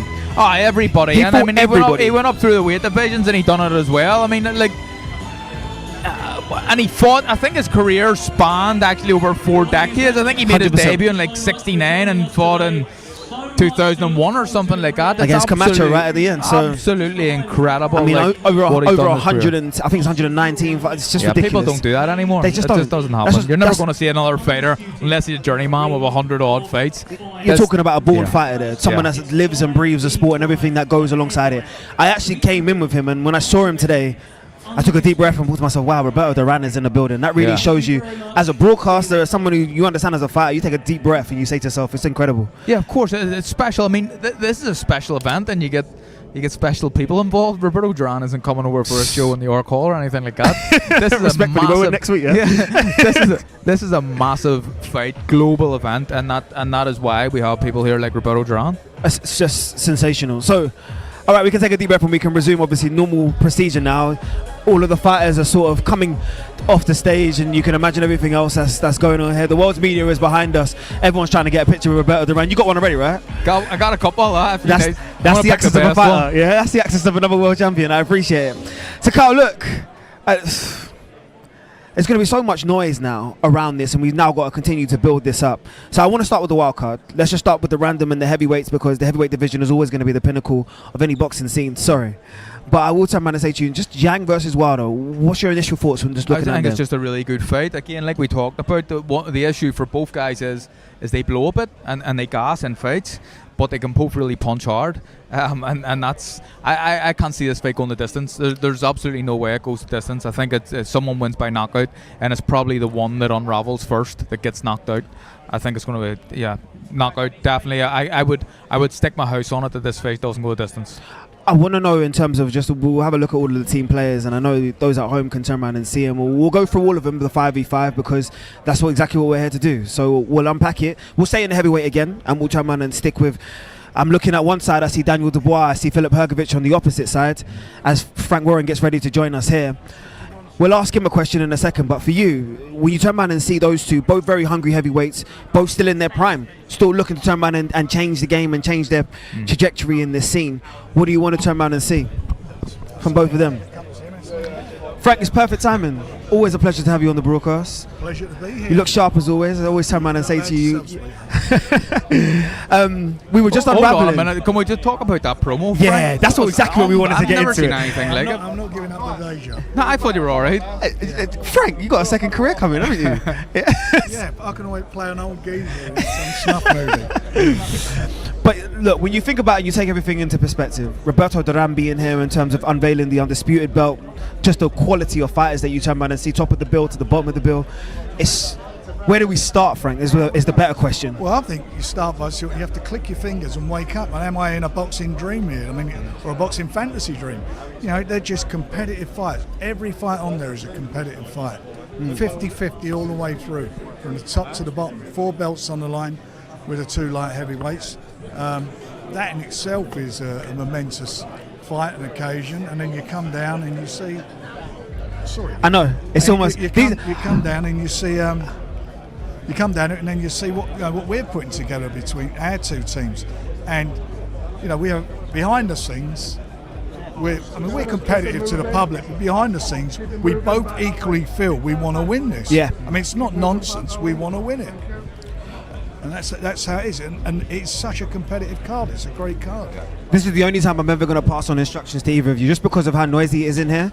The fans at home want to make sure you hear you, so you're right up to the top. Eddie, first of all, welcome. Thank you. Yeah, I gave the compliment to Frank about how sharp he looked. Your acting skills aren't too bad yourself. Listen, I go casual these days. Yeah, I was crisis. surprised. That happens when you reach your mid-balls. But he's always looking so smart. I thought this morning, no, the whistle's coming on. So, no, it deserves it, this card. I mean, I know it's obviously Matchroom v Queensberry, but look at the matchups beneath Dmitry Bivol against Artur Beterbiev. You have got 6 pure 50-50 matchups. I know you can argue 60-40 either way, but basically, what a night of boxing. I mean, it's the best card we've ever seen. Day of Reckoning was great. It was incredible. But this has just got so much narrative, so much storyline. You've got Wilder and Zang fighting it out for their careers. I mean, Dubois Hrgovic is brilliant. I love Hamza Shiraz against Ammo Williams. I know, these guys are really hot on Hamza. Nick Ford against Ray Ford against Nick Bull. Best featherweight in the world, in my opinion. Craig Richards against Willie Hutchinson. Yeah. I mean, that's a pure 50-50 domestic matchup as well. So I just think it's an amazing card. Just shows you what you can do. I mean, I do think the rivalry's been good over the years because we've both tried our cojones off. But now, when we're sitting in the room and we're making matchups, this could have been 15 v 15, not 5 till 5, and hopefully it's the first of many. It's cliche, isn't it, to say 50, but really this is 50-50 fights. It really is. Is there a fight that, and I'll put it to both of you, which fight in particular are you looking forward to? I mean, for me, taking the big one out of the scene. For me, I mean, I think our biggest underdog on the card, if you like, I mean, I'm talking about marginal underdog, is Ammo Williams, because I think Hamza Shiraz, a great fighter. Don't forget as well the WBC talking about that being a final eliminator for a shot at a world championship for the winner. You can't look past Wilder Zang, 2 massive punchers. I have to say, I'm really looking forward to Craig Richards against Willie Hutchinson. I know it's probably the first of the fights, but as a domestic sort of British European light heavyweight matchup, it's brilliant. And again, Nick Bull should be world champion. Ray Ford's the best 126 pounder in the world, in my opinion. That's going to be a brilliant fight. We were just talking about up here, we're really unlucky to have that not as a unification fight sitting here on the bill.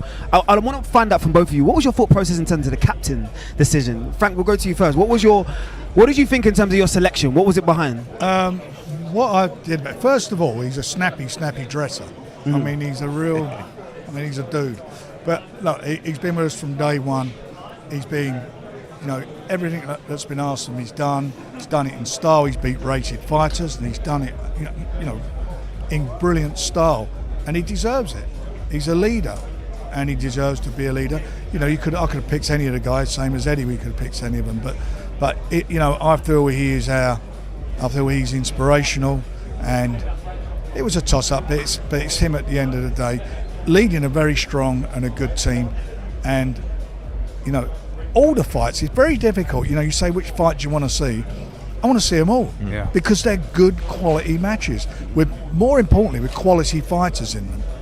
And there's a lot on the line. You know, Eddie's absolutely right what he says about Deontay and Zang. The loser's really got a problem. So you want to see at the big table, you got to win the fight. That is it goes without saying. Daniel Dubois, you know, he keeps talking about when he was sparring with him. He was 17 when he sparred with him, which is couldn't even turn professional then. Of course. But he's a good fighter. Hrgovic got a lot of respect for him, and who knows, it might even get upgraded to an even bigger fight. We'll see what happens. But for Daniel, can't fight. He can't afford to lose. I think Daniel Dubois, after his last fight against Miller, I think he will improve as a fighter, because he had to bite down the gum shield and go through a bit of exactly adversity. What he had to do. I think it improves him as a fighter. You just saying about how you picked your captain and he's a leader and all that. Is there something in the back of your head saying 4 points for a knockout, he's the best chance of knocking their guy out? No, I think we're going to win all 5 fights by knockout. I actually agree with Frank in some respect. I don't think there is a chance all fights could end inside a distance. We do agree on that. I think there's a strong possibility. And Eddie, I want to know your thought process. Yeah, I don't think many people would have turned around and put you and Deontay Wilder together. I mean, when His Excellency said the heavyweight division, I'm thinking about my stable, and I'm thinking, you know, Justice Honey's not quite ready. You know, I said, can we go and sign someone? And he said, no, for my wild card pick, you can go and sign anyone for the night. Now, I thought to myself, Deontay Wilder literally cannot stand me, but if somehow we can have a sensible conversation where one night only I'm representing Deontay Frank Wilder. didn't stand it a year ago. Yeah, I know, true. There's hope for us all. Probably you couldn't a couple of years ago. It's been up and down, Carl. Form an orderly clue. This is actually a common trend for everything. So basically, no one can stand me. That's not true. But what it was, I wanted Wilder because, one, I thought, what a great addition to the card, and two, I think bouncing back from the defeat, I mean, that must have hurt so much, that Parker defeat. He lost the chance to fight Anthony Joshua in a blockbuster fight for a lot of money. And I just saw him today. I didn't make my pick till about 20 minutes before the presser, and I had a good chat with Deontay today, like half an hour in a hotel, just trying to reignite the fire. And I saw it in his eyes. He's got it. He wants to do damage in this fight, and he is the senior member of our team. Yep. And I just wanted him to make him feel like he's the man. I think they're sensible picks for I think they're the really captain good for picks. both. I mean, we were asked without knowing, and I picked that you were going to pick Wilder and you were going to pick Hamza. So I think that they're really sensible picks for captains. Yeah, I do think they're definitely sensible picks. Eddie, I'll come to you one more time because I just want to know in terms of taking this all in. I've seen how close your relationship is now, away from the cameras. It's genuine. I genuinely think there's an element of respect. There's always been an element of respect and competitiveness. But when does it switch for you guys? This is when I want to know, because I always ask the fighters when it switches. When are the promoters competitive? We will sit down on the night and we will be screaming and shouting. It's what we do. It's what we love. You got to watch us at ringside at any fight. Everyone knows I'll jump in the ring too early. He's up going mental, screaming at the. I mean, but it's the passion that we have for the sport and for our guys. You know, we want them to achieve. We want them to change their lives. We want them to win. And you know, people talk about the one thing they say is, oh yeah, you know, His Excellency's brought these guys together through money. Of course, we're running a business, but I promise you, when we sit in that room and we talk about these upcoming cards and we talk about these nights, the smile on our faces for two people that genuinely love the sport of boxing, it's given me a little bit of a new lease of life in the sport. Yeah. Because for 15 years it's, oh, what's this? It's IFL and Frank said this, and you know, actually you look at it, he didn't quite say it like that, but you don't ever look at it like that. He says that, you know, one of our fighters has gone to him, one of his fighters has gone to, you know, and it's like, it is draining, but you don't give up. Because we're winners and we're just desperate to win. So you never give up. And we would have probably gone on for another 20 years, not standing each other, hating each other, miserable, draining, and never actually, meet you know, I mean, maybe we're more pleasant people now. I'm telling I you. don't know. I can see a Christmas dinner. I'm telling you, I'm it's upgrading it. I'm upgrading it. Don't get carried away. I'm upgrading it. Watch me. I called the it first. promo and stuff like that. It's so good for boxing. We're just hating on Ben Shalom there. But is this going to be like? Is it going to be an ongoing thing? Hopefully, definitely. I mean, as a boxing fan, it's good for boxing. It's amazing for boxing. It's a great concept. He's going to want revenge after we win this one, so of course we're going to keep doing it. This is you know, it is brilliant. I mean, I've got to tell you something. You sort of wake up, you know, click your fingers and wake up and think, bloody hell, you know, I want to watch this. I'm a fan. That's what I am. I start when I was a kid. I was a nutty boxing fan. I had relations who box for a living, professional fighters. And I can't believe what's happening now. I really can't. And it's been good working with Eddie. And say how it is. And we found it difficult at the moment doing this was it stare off or face off up there we had to do. It's all quite, all that side of it's all amusing and funny. But it's quite pleasant to sit down. We've had some really good talks about the future and things that can happen, and I think there's going to be some great news down the line, some really good news, and this is exciting times for British boxing, world boxing, for everybody involved in the sport, and more importantly for the people who watch it, the people who buy, who pay for it, pay for these fights to make, you know, to see them. They're going to get great value for money. There's a question I think a lot of the boxing public would like to know. Are you going to work together in the UK as well, or is it only when the Saudis get involved? Yeah, there'll be an announcement soon. We will be, and we're looking forward to it. Great. It's so obvious. I mean, that's the mad thing about it. It's only when you do it you go. Yeah. And you think, why didn't we do it? Yeah, well, what I will say to you both is credit to you both. We said it on the broadcast and we'll say it to you both now. Best two promoters in the world and coming together and making something that's really, really special. So thank you very much to both of you. Appreciate it. Yeah, we'll let you lot decide who's the best and who's not. Yeah. The competitive side will always come out. I'm liking the energy between them. Yeah, man. no, look, it seems... And you heard it, and you asked the question that we needed, which was domestically. Yeah, it seems very genuine. I just want to know we're running out of time, I just wanted to get that in before the end. No, you did the right thing. That's what we want to see next. That's got to be the next move. Like, obviously, you know, they're being paid really well, the fighters, to go to Saudi, and that's understandable why they do that, but we can't forget about the fans back home as well. And for these two, the top promoters in the world, but both from the UK, working together in the UK, I mean, like I keep saying, boxing's in a really healthy place right now. I would go to Steve Bunce to ask for the final word, but he's obviously not here. Buncey's doing what Buncey does as always. Carl, I'm just going to ask you just a few messages back home. It's been a pleasure, by the way, as always, to be on the broadcast with you. But any messages, any excitement in terms of everything that we've got coming up, whether that's the York calls and now these special events that we've got going in the Middle East? A huge boxing event, but this isn't. I mean, it's more than boxing. If you're a sports fan, you got to be watching something like this. This is, I mean, it's iconic. It's an iconic event. Really is. Everything involved with it, the fights that are on it, the Undisputed fight at the top of the bill, Frank and Eddie working together.